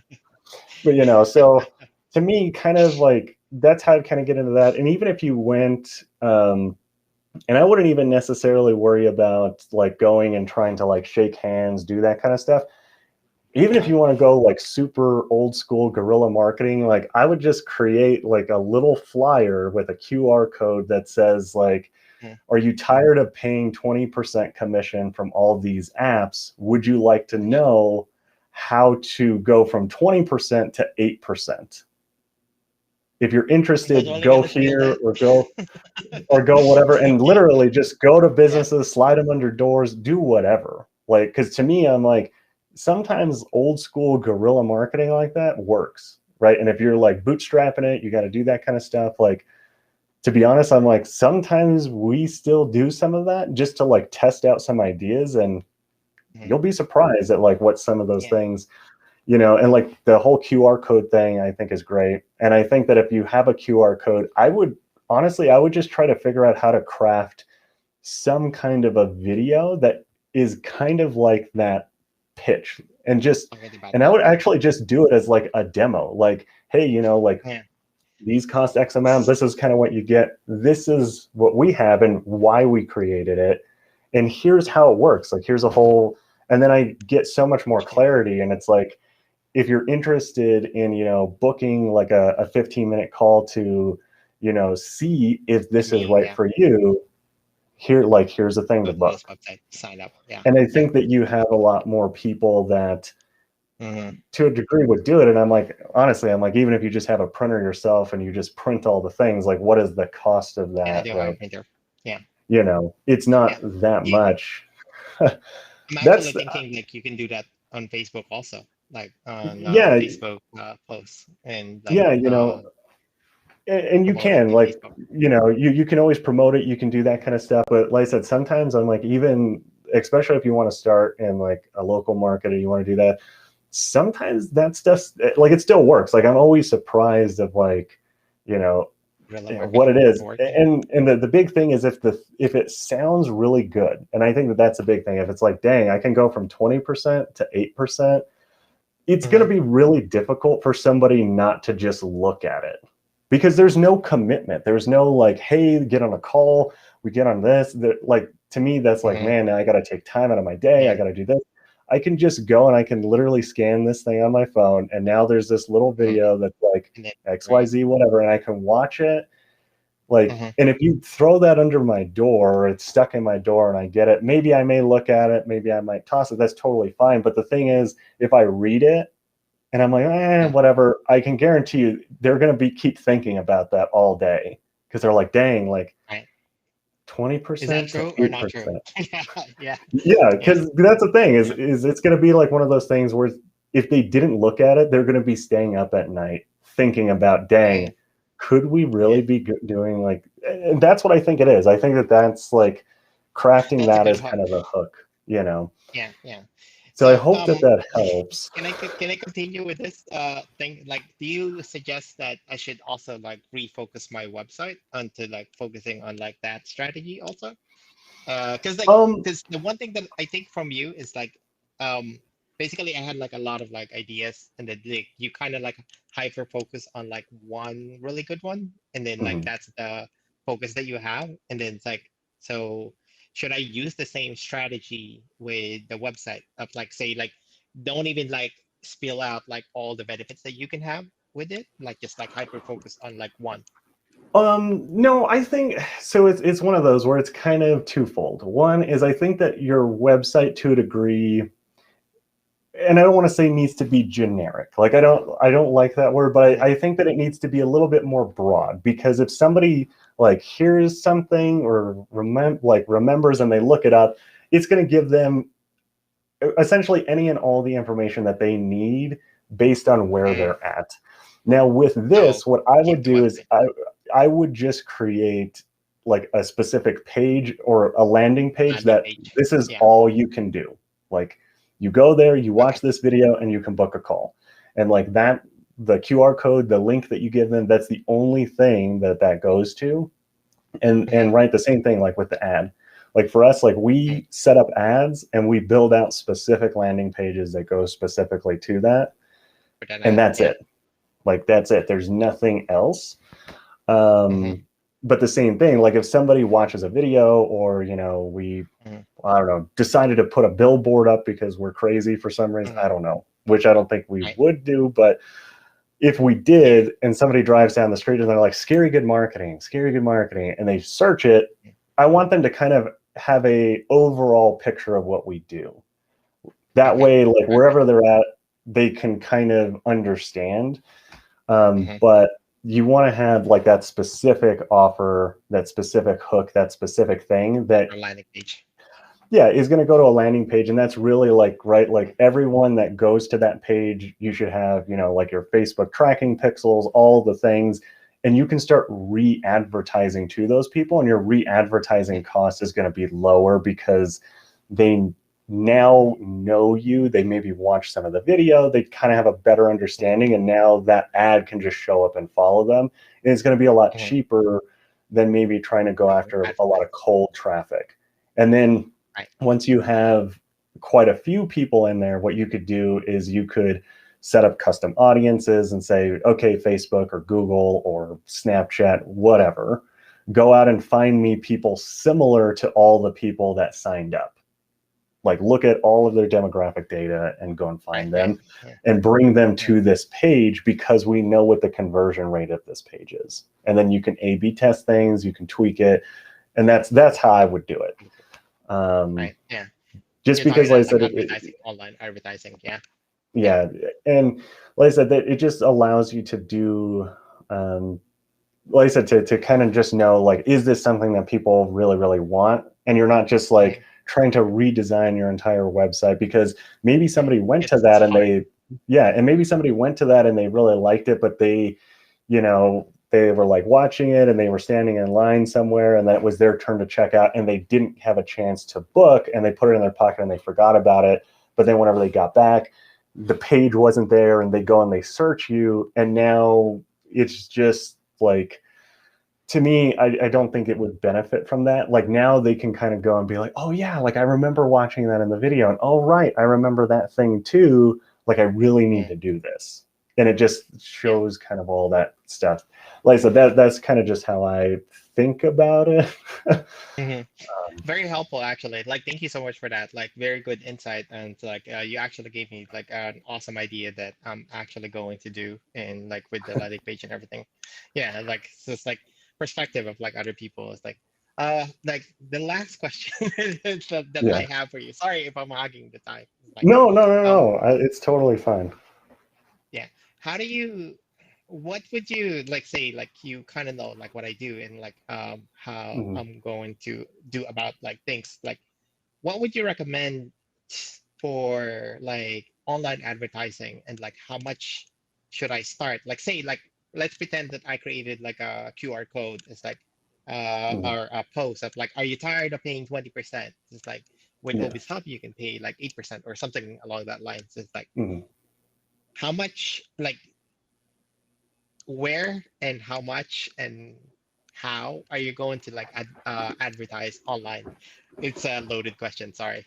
Yeah, no. That's totally fine. So one, to me, is I think that I can never just tell you this is exactly how much you should spend, because you're going to see this. Like, if I could do that, I would have one client that paid me billions of dollars, because they make trillions of dollars, right? So to me, it really comes. Yeah. So to me, this is what I always tell people: however much you're comfortable with. So most platforms, you have to at least spend $5 a day. So if you did $5 a day for 30 days, is $150. One is I'm like, you should be able to scrounge up $150 a month. Just don't get Starbucks like 6 times a day. Use it on advertising.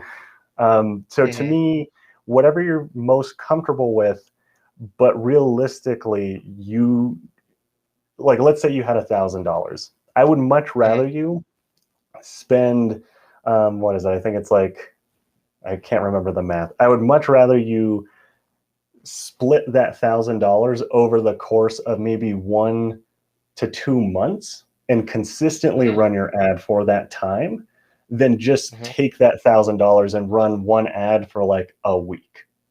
Because in one platform or multiple platforms? Realistically, the big thing is for you, I would say I would realistically probably just maybe do Instagram and possibly Facebook. And the only reason I say Facebook is because you do all of it in Facebook. Like Facebook and Instagram are one platform on the ad side. That's what I would do. There's a way that you can turn off Instagram part. Like, but would you recommend like turning off the Instagram or like advertising? What I would do is realistically, I would probably just start the ad and doing it just newsfeed on Facebook and Instagram. That's it. Don't do affiliate network, whatever. Don't do Messenger. Don't do search. Don't do marketplace. Don't do any of that, because realistically, restaurant owners aren't looking at that. Most restaurant owners are mostly scrolling through Instagram because they want, like, they're looking at what other restaurants are doing because they're all trying to figure out what to do. And they're also looking at other content. And a lot of time they're just in a lot of Facebook groups, just spamming out all of their stuff. So that's why, to me, that's what I would focus on. Like YouTube, there's only 2 options for so Facebook. I thought there was Messenger and like link clicks. No, there's a lot. So I have a video on the channel that is Beginner's Guide to Facebook Advertising. We only talk about doing traffic ads, but there's a crap ton of different kinds of ads, and there's a lot of placements as well. Because like there's your objective of what you're doing, and then there's also like all the demographics, all the yada yada, and then there's all the placements. So like Facebook, you have the marketplace, you have video, whatever, like whenever you're watching a video and they have the little ads that pop up, you have that. You have outside network, you have, I don't know. I couldn't tell you off the top of my head. I should probably know, but I don't. We just do it so much that it's just all the same to me. Yeah, but typically for the post, like either they send you a message or they go to your link, right? Or is there like another third option? There's quite a few. So you can either have traffic, which they'll click a link and they'll go to whatever that link is. Right, that's what I'm using right now. Yeah, so that if you do that, that link should obviously go to that landing page where they can watch the video, they can do that kind of stuff. You can do Messenger if you want to dive into all the whatever. It works. It depends on the process. For me, I don't think that it would necessarily be beneficial to you to use Messenger currently. The other thing that you can do is you can use what is called a lead ad. Now, a lead ad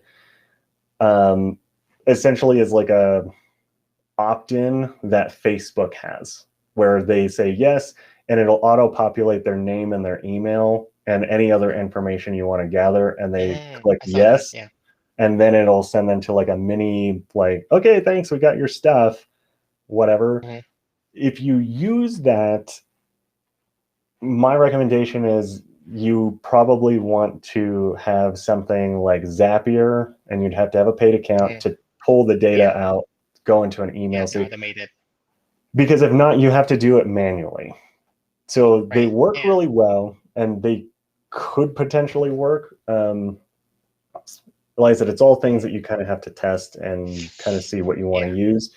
And then you also have conversion. So conversion, you would have to have a pixel installed, and then you would have to say when somebody clicks the schedule, that's what I want. is I want to optimize this campaign to get the most amount of schedule. So when somebody clicks on schedule and they go and they do that, essentially the pixel fires and says, okay, you got a schedule, and then you get charged per schedule. And it'll tell you like it's costing you $3.30 every time somebody schedules. So that's good if you want to track it and you want to do that.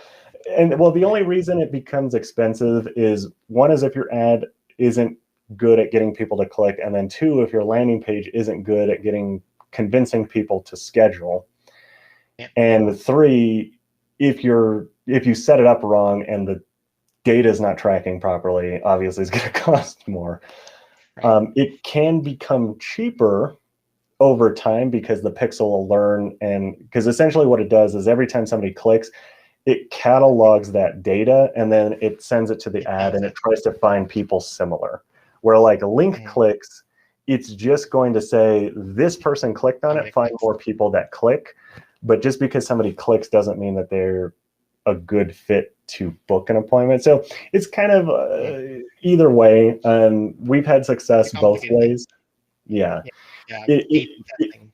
Yeah. To me, the big thing that's going to dictate your conversions are going to be how compelling the ad is, and then what they have to do next. Like, because, and I've kind of talked about this before, one of the big things that people get wrong is that they think that their ad is supposed to sell somebody when it doesn't. It just needs to get them to click and to take, or essentially to take whatever the next action is. And then, of course, the next action needs to sell them on whatever the next thing is. So, honestly, I would test doing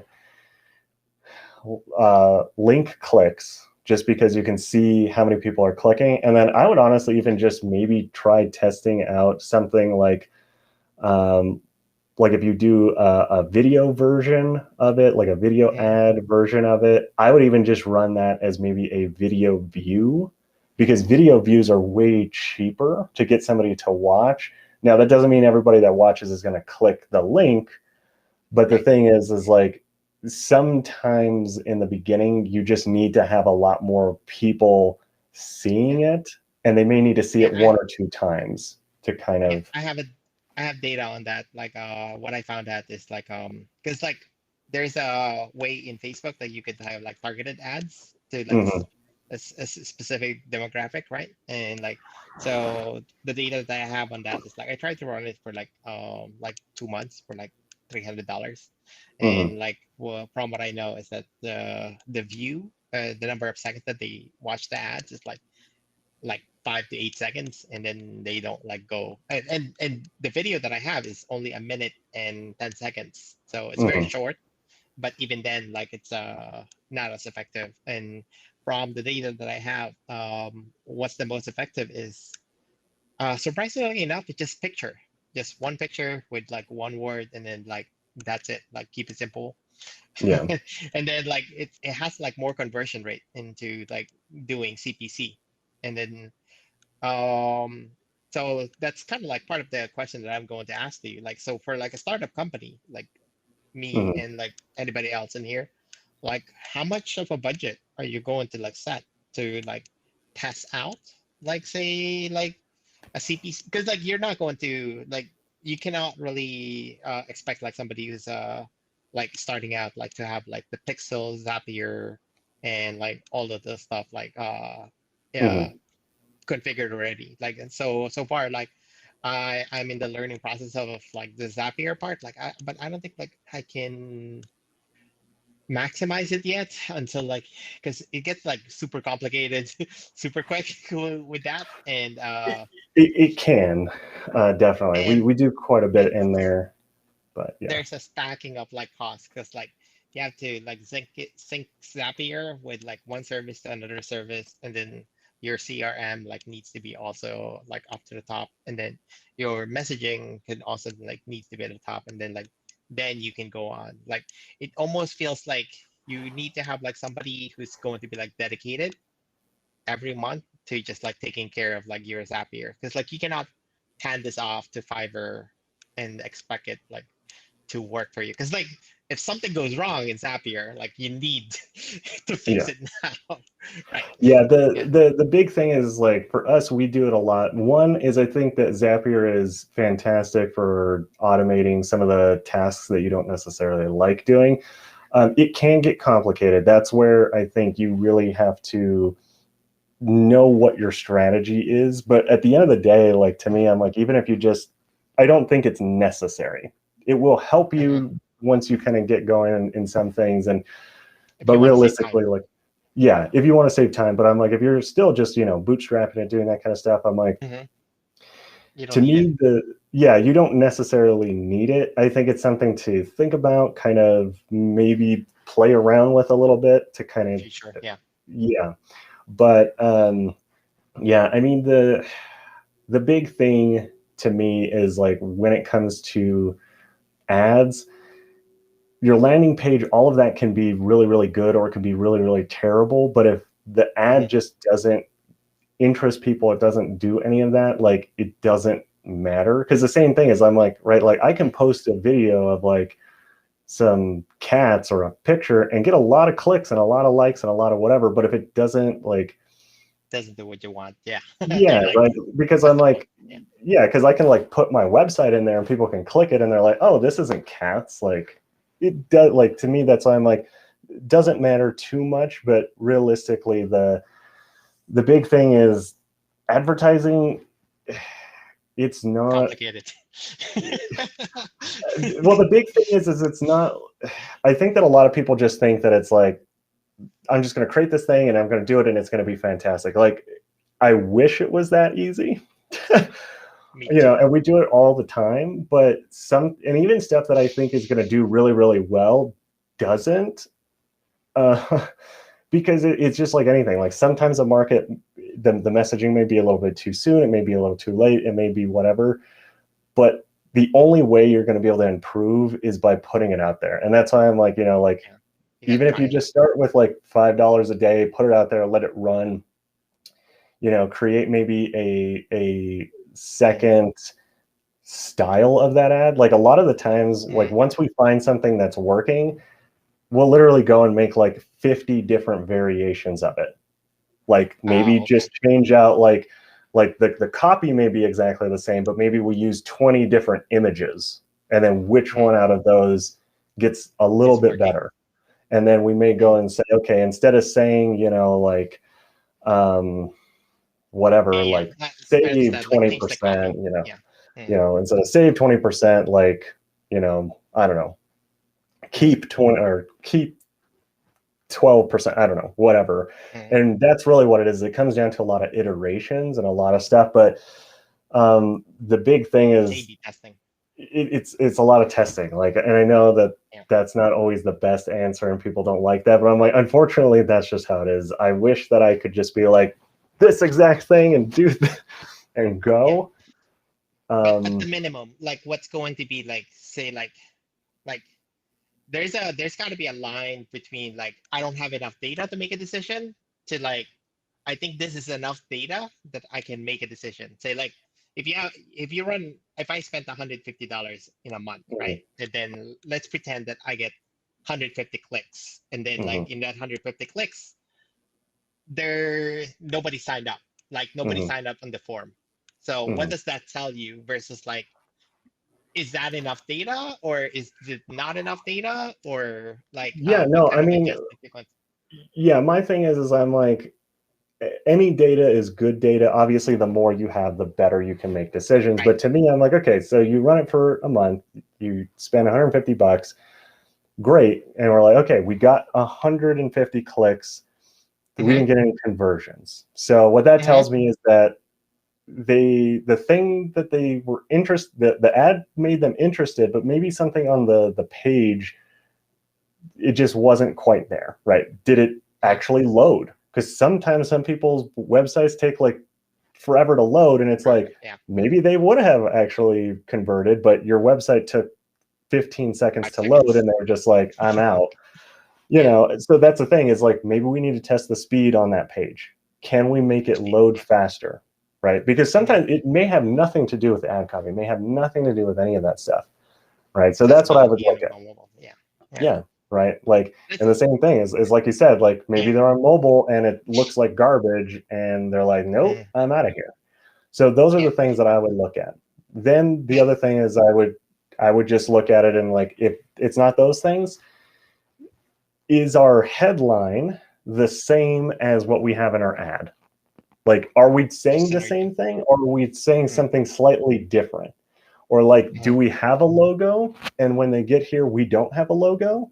Like, maybe that's what it is. Like maybe, and then we put that in there, let it run for a little bit more. Cause I'm like, obviously, like we're getting the clicks, we're just not getting like them to book. And maybe that's too much of a commitment. Like, I don't know, maybe instead of like, what are we asking them to do? Are we asking them to get on a 30-minute call?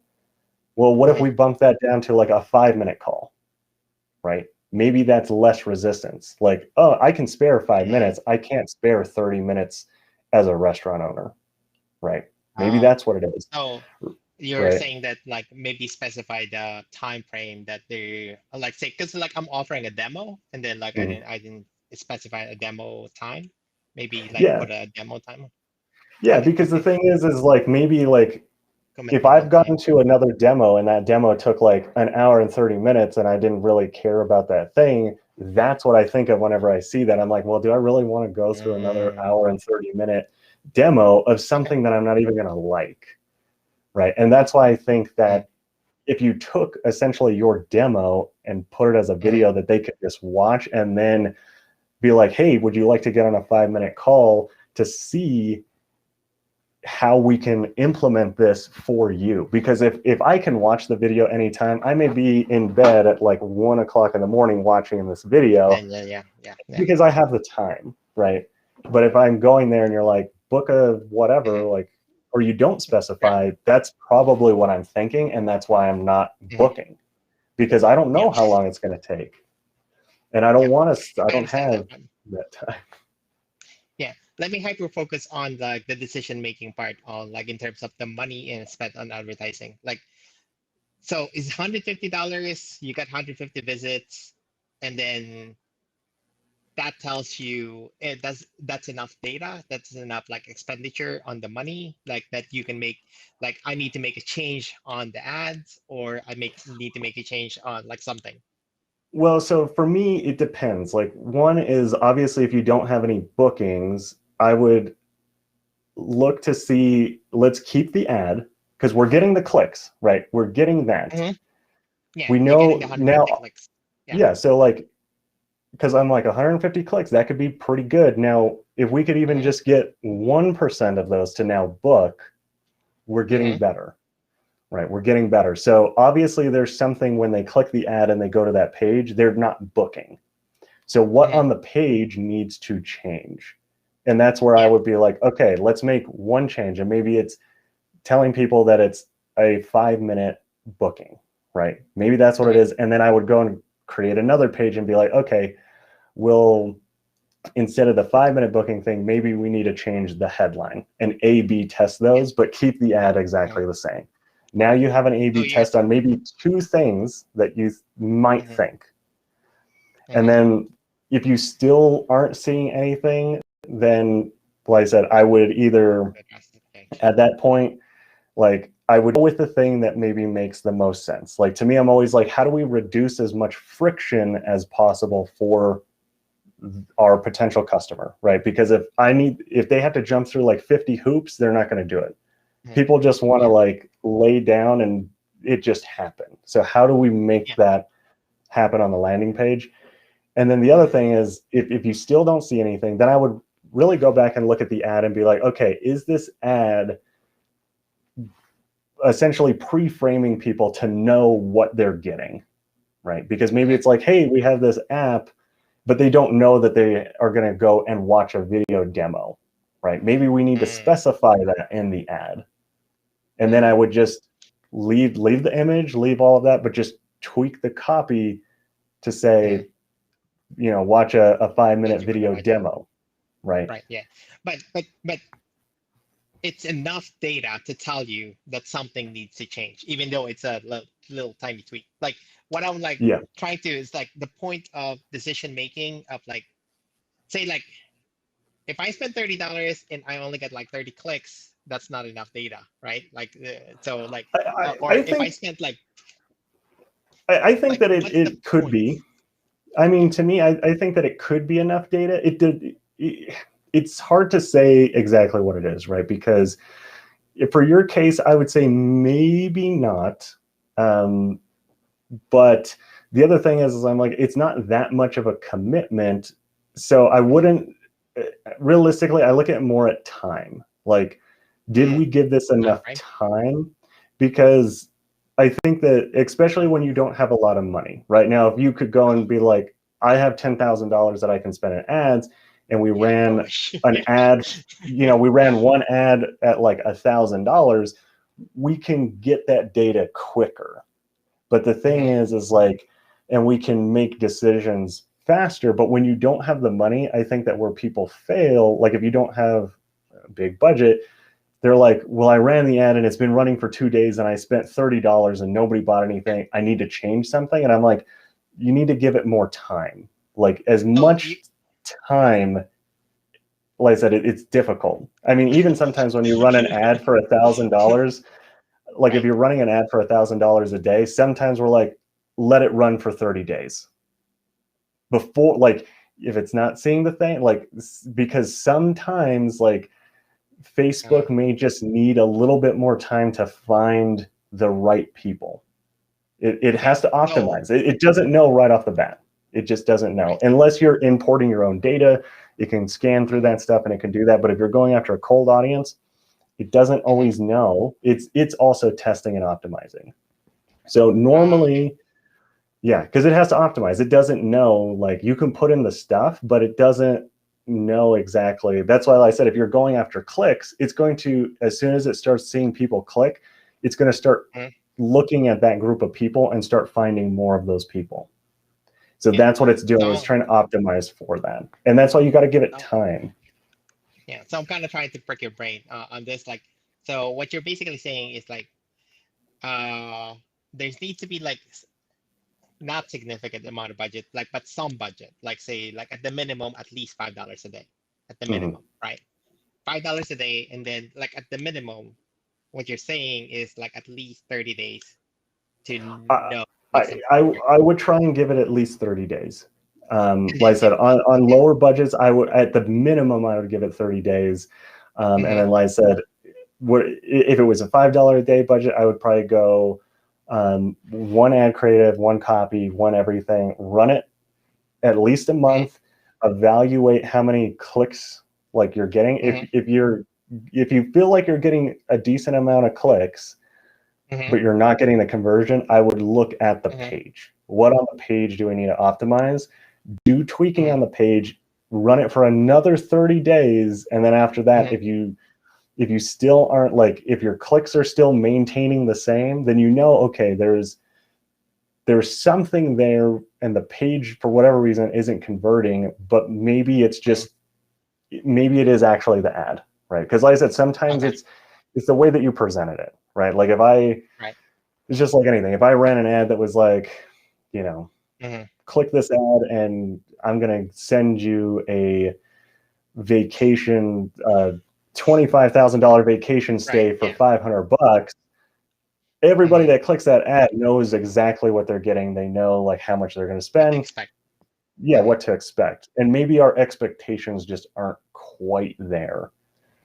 Right, yeah. So, but basically, like that's the pitch, and then like once you get to the website, then that would be like you need to convert Mhm. from the website, and then like so like the rule of thumb would be like you gotta do like changes and then like run it again for like 30 days, and then like you make a decision again. But Yeah. at 150 clicks, your rule of thumb would be like expecting at least 1%, I mean, or it depends. It all depends on your offer. It all depends. Like, it's so hard to just say because, right, like 1%, realistically, I mean, even like a 10% conversion rate is high it's in a high, lot of very industries. high. Yeah. But that's the thing is I'm like, like if you got 150 clicks for $150, it's only like $1 per click. And that doesn't even count the amount of people that saw your ad. And the big thing is that's why I'm like, sometimes people may just need to see your ad more than once. Like maybe they need to see it 3 times and then they'll convert. Because the other thing is I'm like, if they don't really know who you are, they can't really trust you yet, and maybe there just isn't enough trust built for them to trust getting on a 5-minute phone call or a 30-minute phone call or whatever too. So that's why I said sometimes it's hard to just do like blanket things because I'm like, it's difficult, but I hope that that's at least giving you a little bit more clarity on some things. Thank you so much for that, and Yeah. very helpful. And by the way, yeah. And Yeah, sorry so about tagging the time, everyone. Sorry. no, you're totally fine. I'm gonna have Dale jump on now. He's gonna go through his fun stuff. This isn't gonna be his first time doing this with this, but all right. What's going on? Man, what's happening? How you feeling? Man, definitely appreciate you for taking this time out, though. Definitely. Yeah, for sure. Like I said, I just had a lot of fun when we did it the other night on the Scary Good Business Advantage. I was like, maybe we should do that on Thursday. Why not? It's fun. I mean, it's works important muscle, so I'm with it. Definitely. Yeah. So I know that we've already done this once. Do you want to go through everything again, or do you have any specific questions? Yeah, we can run through it again. Maybe like a different something, and I think it should be a little bit smoother now. Yeah, definitely. I think that when we did it last time, I think that there's hopefully I was able to give you some good pointers and some tips on some stuff. So definitely. Yeah. And by the way, my Uber Eats should be knocking out. It's crazy the way that lined up, but I think I'm gonna get interrupted by my Uber Eats. But yeah, we can start though. Yeah, no worries. And just so that I am not crazy, you do still want to stick in your industry of SaaS companies, that kind of stuff? That's right. That's correct. Okay. Like I said, sometimes my brain's a little crazy. So no worries. All right. I am ready when you are ready. Alrighty. Hey, this is just Dale from Bitter Media. How are you doing today, Tim? Good. How are you, Dale? Definitely doing good. It looks like you responded to one of our ads about possibly getting you some new leads for your business. I guess I want to start off by asking what initially attracted you to our ad in the first place? Yeah, so we saw the ad, and you were kind of talking about being able to drive more leads to kind of software-based companies. That's what we do, and we're really just trying to get more people using our software. Like I said, we think that we have a really good product, and we just really want to get it out there to as many people as possible. So we're just trying to, I guess, just look at different ideas, different ways that maybe we can up the amount of leads that we get, so that we can obviously get more customers. Definitely. I guess I don't want to start off. I don't want to assume I know everything about your business. Can you just give me a brief overview about where your business is now, just to be sure I can even help you in the first place, really? Yeah. So what we have, essentially what we do is we have kind of like a project management type software. It's kind of like Trello in a sense. I don't know if you've ever used Trello or not, but it's kind of like a Kanban board kind of thing. And really what we're trying to do is help a lot more. Our goal is to help a lot more businesses in general just stay more organized and that kind of stuff. Because we know that, like, I'm sure like in a business, it's difficult when you're not organized and projects fall through the cracks and that kind of stuff. So that's like what our product is. So we're trying to really just get more businesses to kind of start using the product, and for us to just show them how it can really help them streamline a lot more processes and just make it easier overall running and operating their business. Uh-huh. Important stuff. Definitely. So what are you doing now for content creation? So now we don't really do a whole lot. We've done like a few little kind of like promo videos. They're kind of just more like kind of like talking head, kind of explaining like what it is that we kind of do a little bit.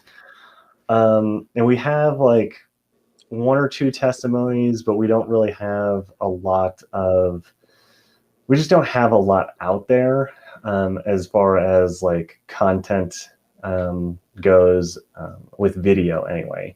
We do have like some images and we do have some of that stuff, but video content we just don't have a lot of. Gotcha. Okay. Okay. That's good information. I appreciate that. Thank you. So what kind of results did you see from the few testimonials or promo videos that you were running? Yeah, I mean, we've seen a small increase in some of our leads and that kind of stuff, but just not as many as we were kind of hoping. And I think like realistically, like the testimonies, I don't really know if they're helping us bring in more leads, but it's something that we kind of use as like a reference or whatever. We just had like, they're really just on our website. And sometimes whenever a client may ask like, who have you worked with or like whatever, like we'll either just like show them those kind of things, maybe in like a sales presentation kind of thing, or like I said, they're really just like on our website. So they're not really doing a whole lot. And I don't know if they're really generating more leads per se. Because like I said, we're not really like using them in any other ways than those. So. Okay. So do you know if other people were able to get results from doing content-based marketing? Yeah, I mean, if you really the big thing is like so like I said, like Trello is kind of similar. The other company that's very similar is like Monday.com. And we see all of their stuff like all the time. Like they have a lot of video ads and they have like just a lot of stuff in general. And we know that we kind of want to do something like that. We just don't really know what and how to do it. Obviously that's why we're talking with you to kind of see like, like what it would kind of cost, like what it would kind of involve, that kind of stuff. So. Okay, definitely. So you mentioned getting more leads, getting more users. You wanted to help business stay more organized. I guess what's the main reason you're here today looking for content marketing rather than just tweaking things here and there and continuing what you've been doing? Really, like I said, we just know that if we want to be competitive in the industry, we want to do that, we kind of have to start playing on that like higher level, right? Because like, yeah, we're just, we're still kind of in the growing phase. We're still like kind of startup-ish, but realistically, we know that like video content is like really where it is because a lot of people look at stuff, a lot of people watch stuff. And it's just, like I said, we want to be like the next Trello or the next Monday or the whatever. So like for us, we're like, okay, like what are they doing? Can we do that? And that's really what we're just trying to figure out is like, is it feasible? Like, can we do it? Like on like the budget that we have, or like what kind of budget do we need to have? Because like I said, we don't really know. We don't have any idea on any of that. Like we've worked with a few companies before on some stuff, but it wasn't quite where we wanted it to be. So we're just kind of exploring different options, really. Okay, definitely. So you mentioned you work with the company, so you have been out there looking for content creation companies. Yeah, like I said, we kind of hired somebody to kind of do some stuff, and like I said, it's not bad per se, but it just didn't quite get us what we wanted, and like our vision of it was maybe a little bit different. But the same thing is like we kind of spent some money with them, and it wasn't like super expensive, but it also wasn't like super cheap. So we're just trying to like I said, just figure out like where we need to be to like I said, we just don't know how much we need to be spending to kind of get the quality that we want, and to actually have videos that are going to help like convert more leads or just bring in more leads, right? Because like we have, like salespeople, we have that kind of stuff. We just need to kind of get more people in so that they can kind of do more demos and they can kind of just showcase the product overall. Definitely. Okay. Definitely. So, based on what you said, I do think what we're doing here, we might actually work for you based on getting you more leads, showcasing the product, and really just helping businesses get more organized. And I think a consistent message over time, and actually something you might want to consider is a subscription-based pricing, or Okay. subscription-based, because the key to content is you have to be consistent.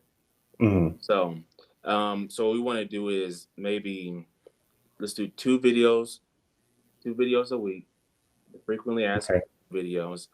That way, so the frequently asked questions videos, that's often the structure of it lends itself well to being a playlist. Something that we can long form short content.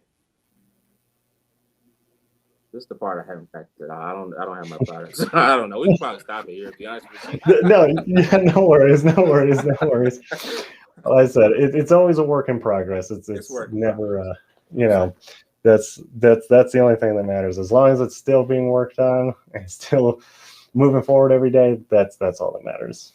So, yeah, so I definitely like the subscription, like going into kind of the subscription thing. What I would kind of do maybe a little bit before that is like whenever I mentioned Monday.com, right? Because they were kind of the ones that I was like, yeah, I see their ads all the time. I see all that kind of stuff. I would phrase it in a way to be like, okay, like you told me that you see Monday.com quite often. How many different videos do you see from them? Okay, oh, well, they have like 3, 4, 5 different ads all the time.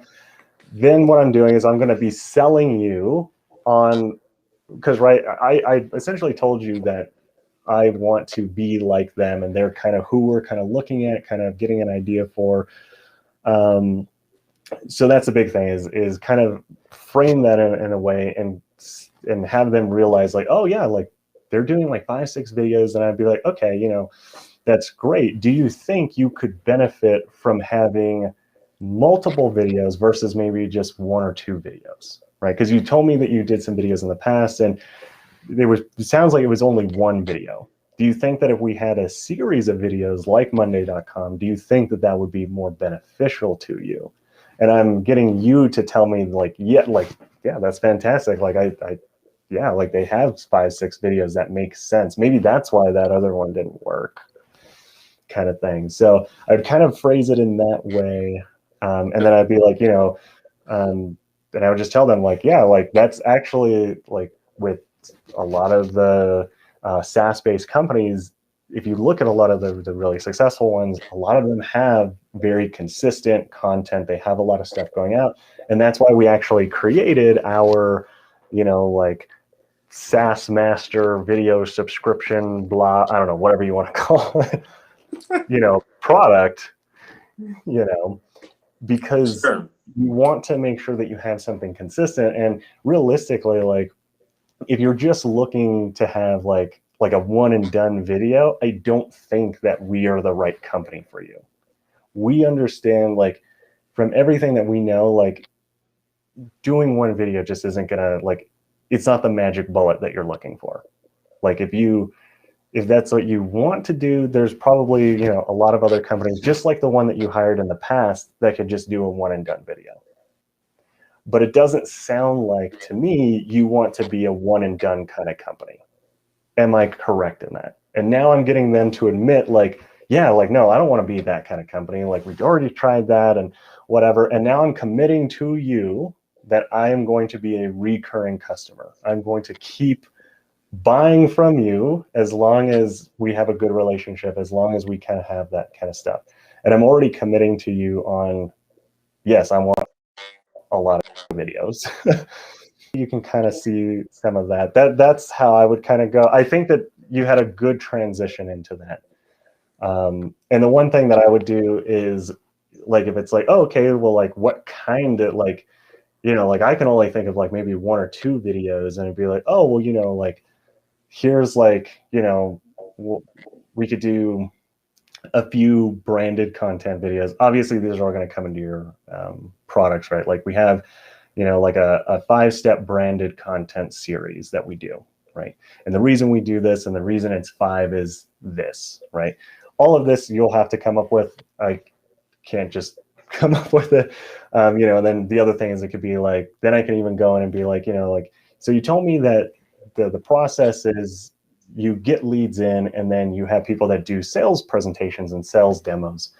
Do you think it would be beneficial, or well, hold on, let me back up. I would probably go with something like, who's your top, like, salesperson, like the person that if we sent them like 100 leads, they would close like the most leads out of all of them. Oh, well, it's, you know, this guy Jim, you know, he's really good, his presentation's really good, and he's just really good. And I'd be like, okay, well, do you think it would be beneficial if we were able to essentially capture his sales presentation and have that as an on-demand sales presentation that people could watch? Do you think that that would be beneficial to you? Be like, oh yeah, like, that's a fantastic idea. Okay, well, like, we can pencil that in over here. Maybe that's something that we kind of look at, right? And then the same thing is, you know, just like we did before, I'd go in and be like, you know, like, do you also think that you know, the other people that, you know, maybe aren't as well, do you think that one of the things that may be, you know, kind of hindering them or maybe hurting them a little bit is that they're having to field a whole bunch of the same kind of questions? Like, well, you know, maybe that's a thing, you know, and be like, okay, well, hypothetically, let's say that it was, right? Let's say that, you know, and just like we talked about before, like, they're spending, you know, 5-10 minutes in the presentation just answering questions that are maybe already answered on the website, or they're just so common and they just, you know, it's taking up more time and it's slowing down the sales process. Okay, well, why don't we take those and create those as, you know, FAQ videos that can be sent out in, you know, pre demo, whatever, or any of that kind of stuff. So that's kind of how I would kind of go through it. Hopefully that helps. I don't know if that helps. That makes a lot of sense. It makes a lot, and because you're, you know, peeling back the layers like an onion, like, and you know, I got super excited and all happy, and I wanted to jump the gun and just say some FAQ videos. Yeah, that is, you know. And that's totally fine. Like I said, it happens. Trust me. Like, I get excited sometimes, and I'm like, we can do all the things. Like I said, don't get fooled. Don't think that I'm just like, oh, like, it happens. Like, because no, definitely. But I literally, because I don't have my presentation, or I don't have my product, I can't really practice a presentation on products that I don't have clearly defined. I mean, I got, you know, a general idea of what I'm doing, but, you know, I'm gonna get to that in a bit. But yeah, I mean, what you're saying is exactly like with the line of questioning that I had earlier, where I'm not really kind of like, where I'm just asking series of questions, peeling back the layers, getting the information, and getting you to convince yourself that. Yeah, and that's the big thing is, and for anyone that's watches this or anything, like, the big thing that I always do is I always like to ask, like, do you think that would help you? Do you because like, I want them to like reassure themselves, or like, so, and to me, I like a lot of like reverse psychology, where it's like, oh, well, you know, like, who's your top salesperson? Oh, well, it's Jim. You know, he's really good. He has a really high close rate. And I'd be like, it wouldn't really be beneficial to you if we were able to like record his sales process and be able to have that as like an on-demand kind of sales process that clients can go into, and it's essentially like a 24-hour salesperson. That wouldn't be beneficial to you at all in your business, would it? They're like, what do you mean that wouldn't be beneficial? That's like the best thing I've heard all day since, at least, you know, and that's like the whole thing is even just phrasing it kind of in that way sometimes really helps solidify and just really just nail the thing home. And yeah, so those are the things that I like to do in mine. And like I said, the more you do it, the more comfortable you get. And of course, like once you have an idea of like your products, your services, that kind of stuff, it's going to help. But like I said, I did like the transition that you had into the subscription base. I think that sometimes not just giving it away right away, like kind of, like I said, think about what they're kind of saying, and if it makes sense, get them to realize like, oh, you know, like multiple videos does make sense. Like I never really thought about that. Like, yeah, like Monday.com has like 10 videos that I see all the time.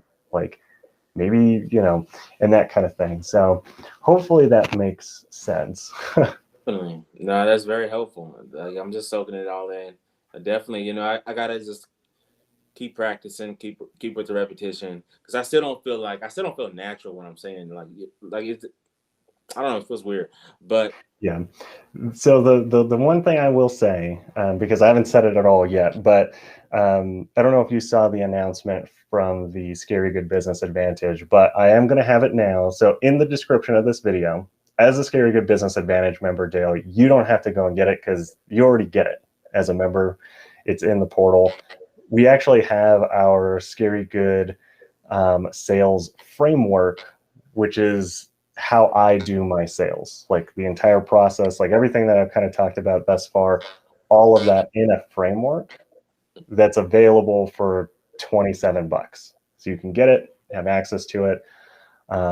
But obviously, Dale, you don't have to because you're a Scary Good Business member, Advantage member. So that's already available. Rodney, I know that you're on, you have access to it. So if you're a member, you already have access to it. It's in last week's class. So it's in there since we kind of did some of the role playing and that kind of stuff. It's in there ready for you guys to download. There's also our Scary Good objection handling cards. They're just flip cards that you can go to for like most basic objection handling, like, you know, this costs too much, or now's not the best time, all of that stuff. There are cue cards that you can flip through for objection handling in there. So check it out. Like I said, you have access to it. Anybody else that is interested in it, like I said, there is a link in the description below where you can go check it out. But yeah, I don't know if you have any other questions, anything else you want to kind of talk about, anything you want to get a little more clarity on. no, not really. I feel good. Last night I started watching your live streaming, like pro thing. So made it about halfway through that, so I'm gonna finish that off, and then get back to work. You know what I'm saying? Yeah. Yeah. Like I said, I am going to be coming out with some new updated stuff. A little bit of it is a little, like I said, we did that kind of a while back, and I've been meaning to get back to it. So I'm hoping that I can get some updates in there. But once I have them in there, obviously I'll let you know. And that's also because I haven't made. I started the last section is like setting it up, or no, actual live streaming portion. That's actually like the setup that you would use for corporate clients pulling up and doing that type of thing as well. Yeah, I mean, so the big thing in that, one is I want to dive a bit deeper into it, but yeah, I think that you can totally just go and start with that. I mean, even if you just went with like Blackmagic A10 Mini and a computer, and you had one thing that I will say is, if you're going to offer it, make sure that they're providing internet, because that's one of the things you don't want to always be responsible for. And if they can't do it and you're running off of like cell phone signal, LTE, all that kind of stuff, actually get a system that runs off of 2 different networks. So you normally want something that's like because I think AT&T, T-Mobile, I think they're on, because there's really only 2 networks. They all share the towers. Make sure you have 2 SIM cards with each network. I know this doesn't have nothing to do with sales, but each network, so that you don't have like dead spots some places and then just charge the client for that. That's how I would do it. I try not to do it where we have to have an internet connection, but sometimes it's just the nature of the beast. But if they can provide internet, that's always the best case. So, Okay. yeah. So Yep.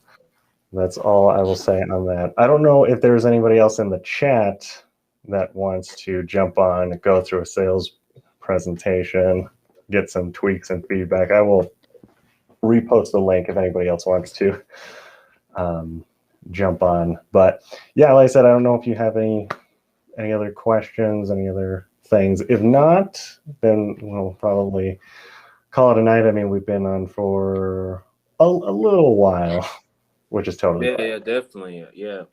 I mean, my Uber Eats should be coming up any second. So that's I'm thinking about. But nah, I appreciate your time. Definitely. It's definitely helping. Yeah. I feel good. Yeah, for sure.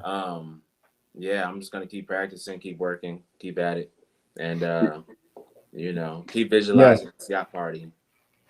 Yeah, and the big thing is, like I said, we will most likely be doing a lot more coming up soon, sales type training, a lot more role plays and sales in the Scary Good Business Advantage.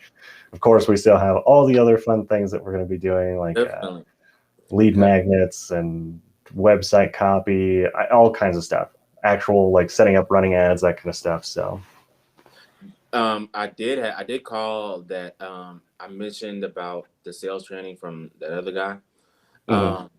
Man, so he only has 2 packages, one for 4,000, and then 3 packages actually, 3,000, 4,000, and 6,000. The $6,000 version has all the role playing and all that, like 6 days a week with the team, whatnot.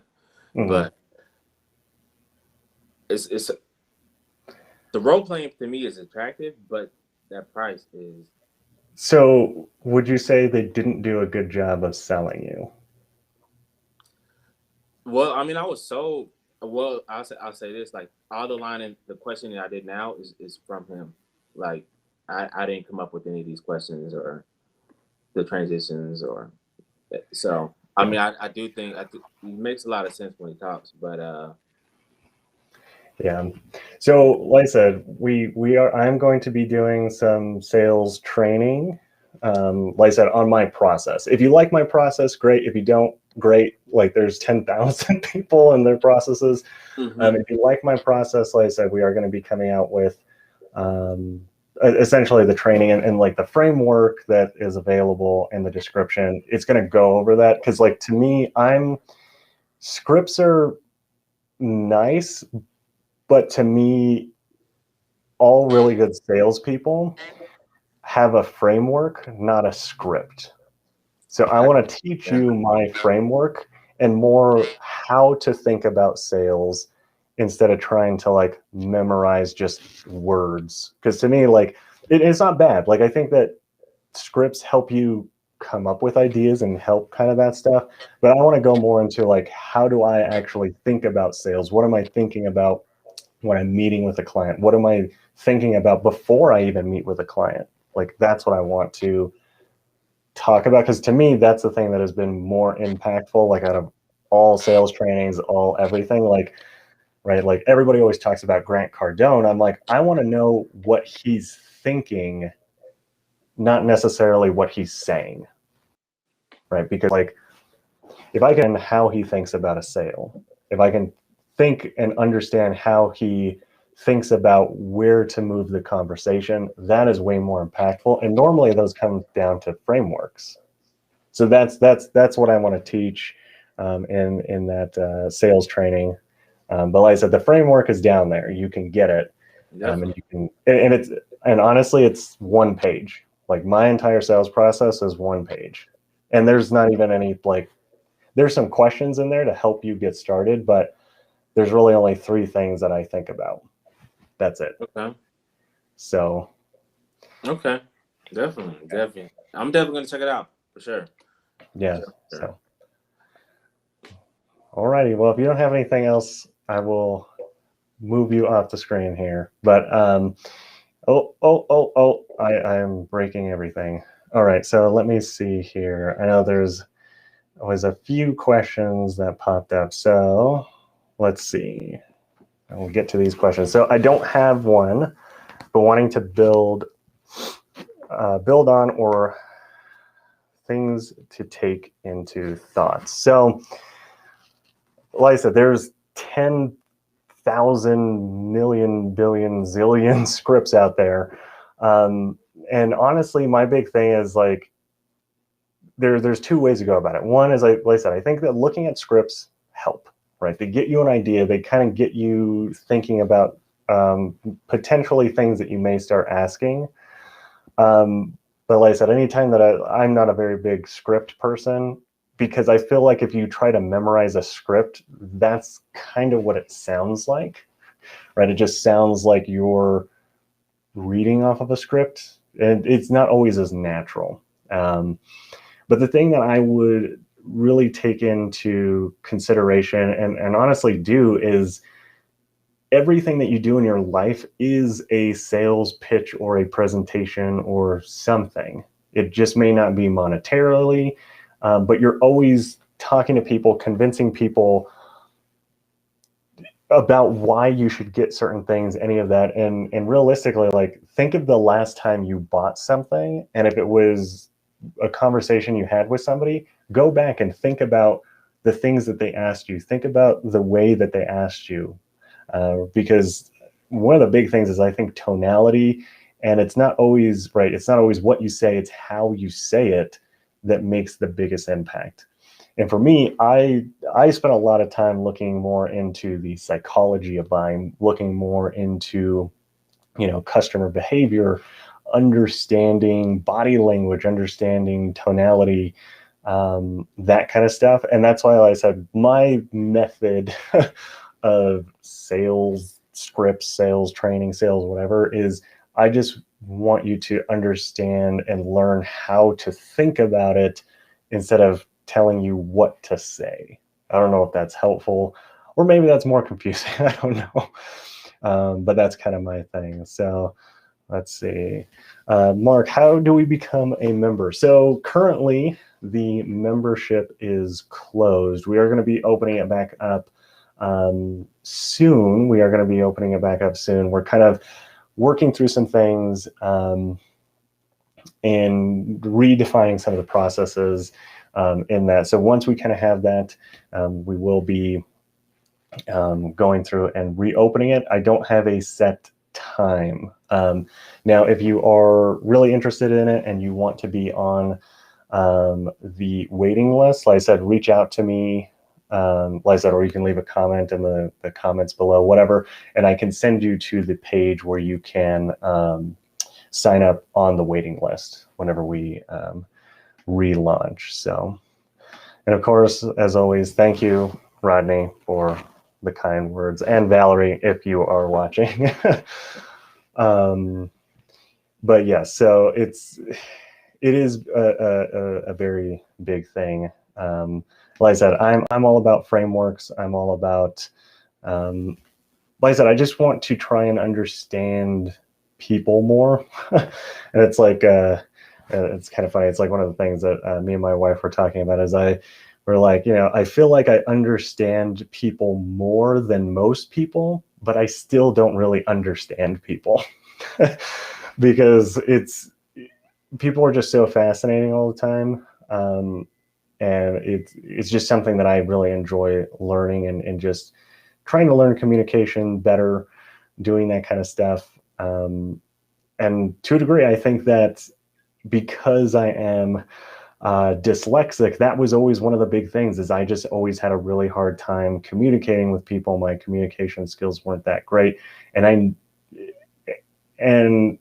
my mentality always when I was growing up is I have to put in a lot of extra work just to be what society deemed as normal. So like going and having to learn these things and do these things, I knew that if I wanted to just fit in, and at the time, when you're young, that kind of stuff. That's what you think that you need to be, is you need to fit in, you need to do that kind of stuff. So I think that background really pushed me in that direction of learning and trying to understand communication and really just learn and understand people.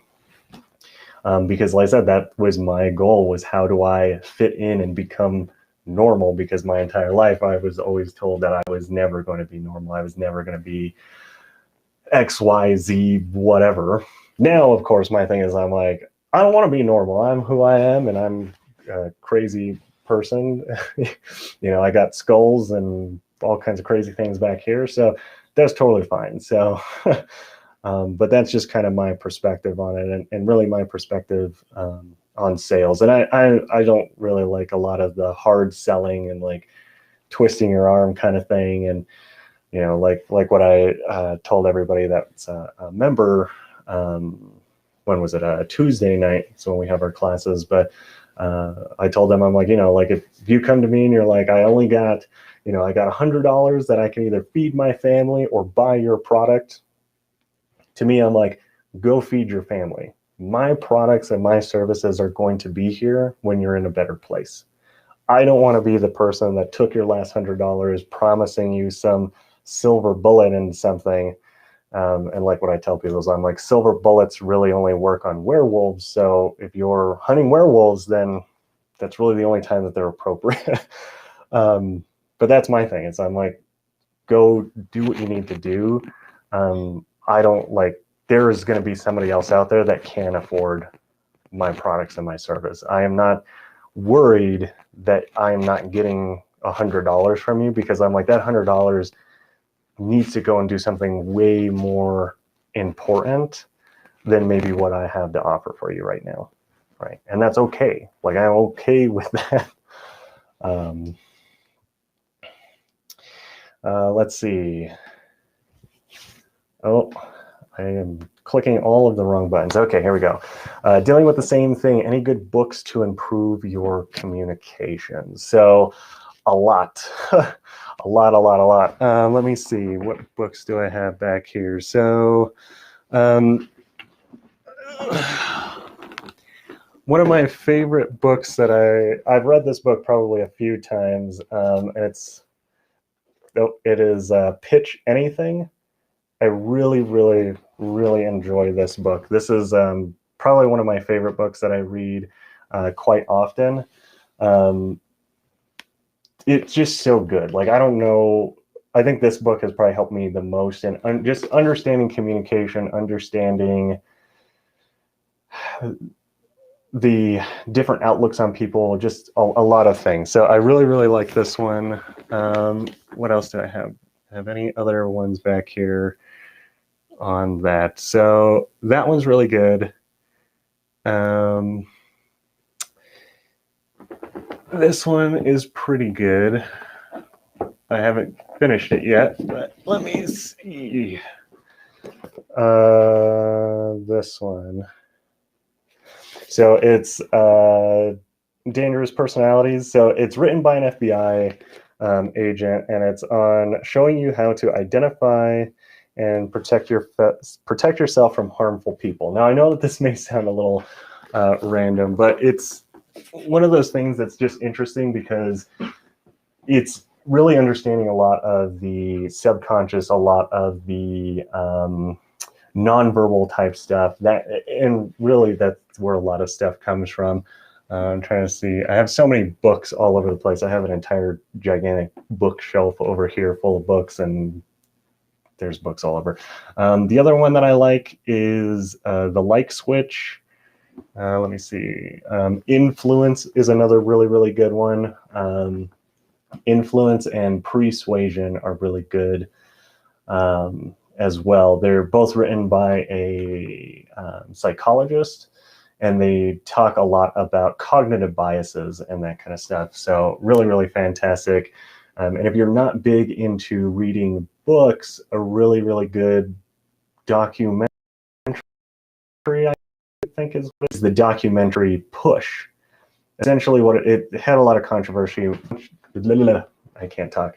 It was very controversial when it came out because the entire show was about how you can influence and persuade somebody to kill someone, is essentially what it was. Is they persuaded this guy to essentially commit murder. It was all fake, obviously, like, but the guy didn't know like any of the stuff, and it was like a whole thing on like psychology and the way that you can gain trust with people.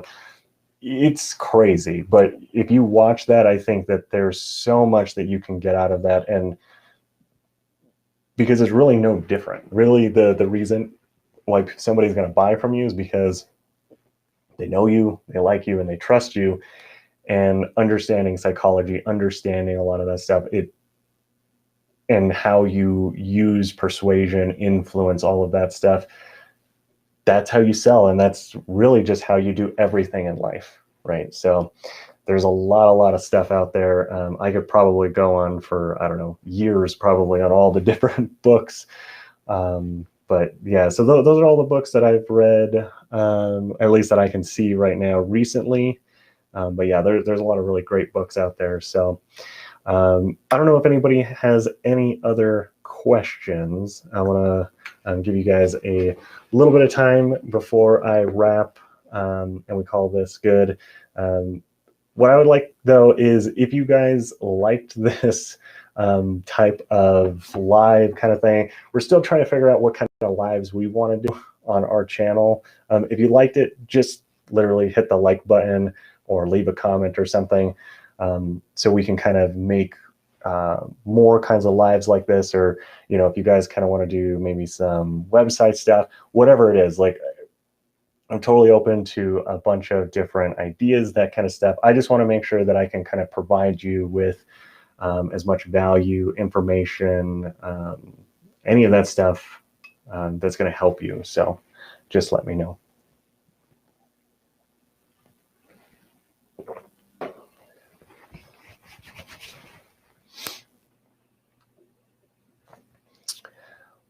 Well, if no one else has any questions, then I'm going to call it a night.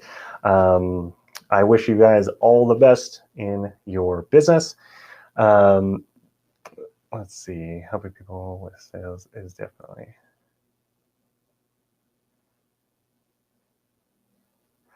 Thank you so much, Mark. Yeah, so I just want to wish you guys the best of luck in your business.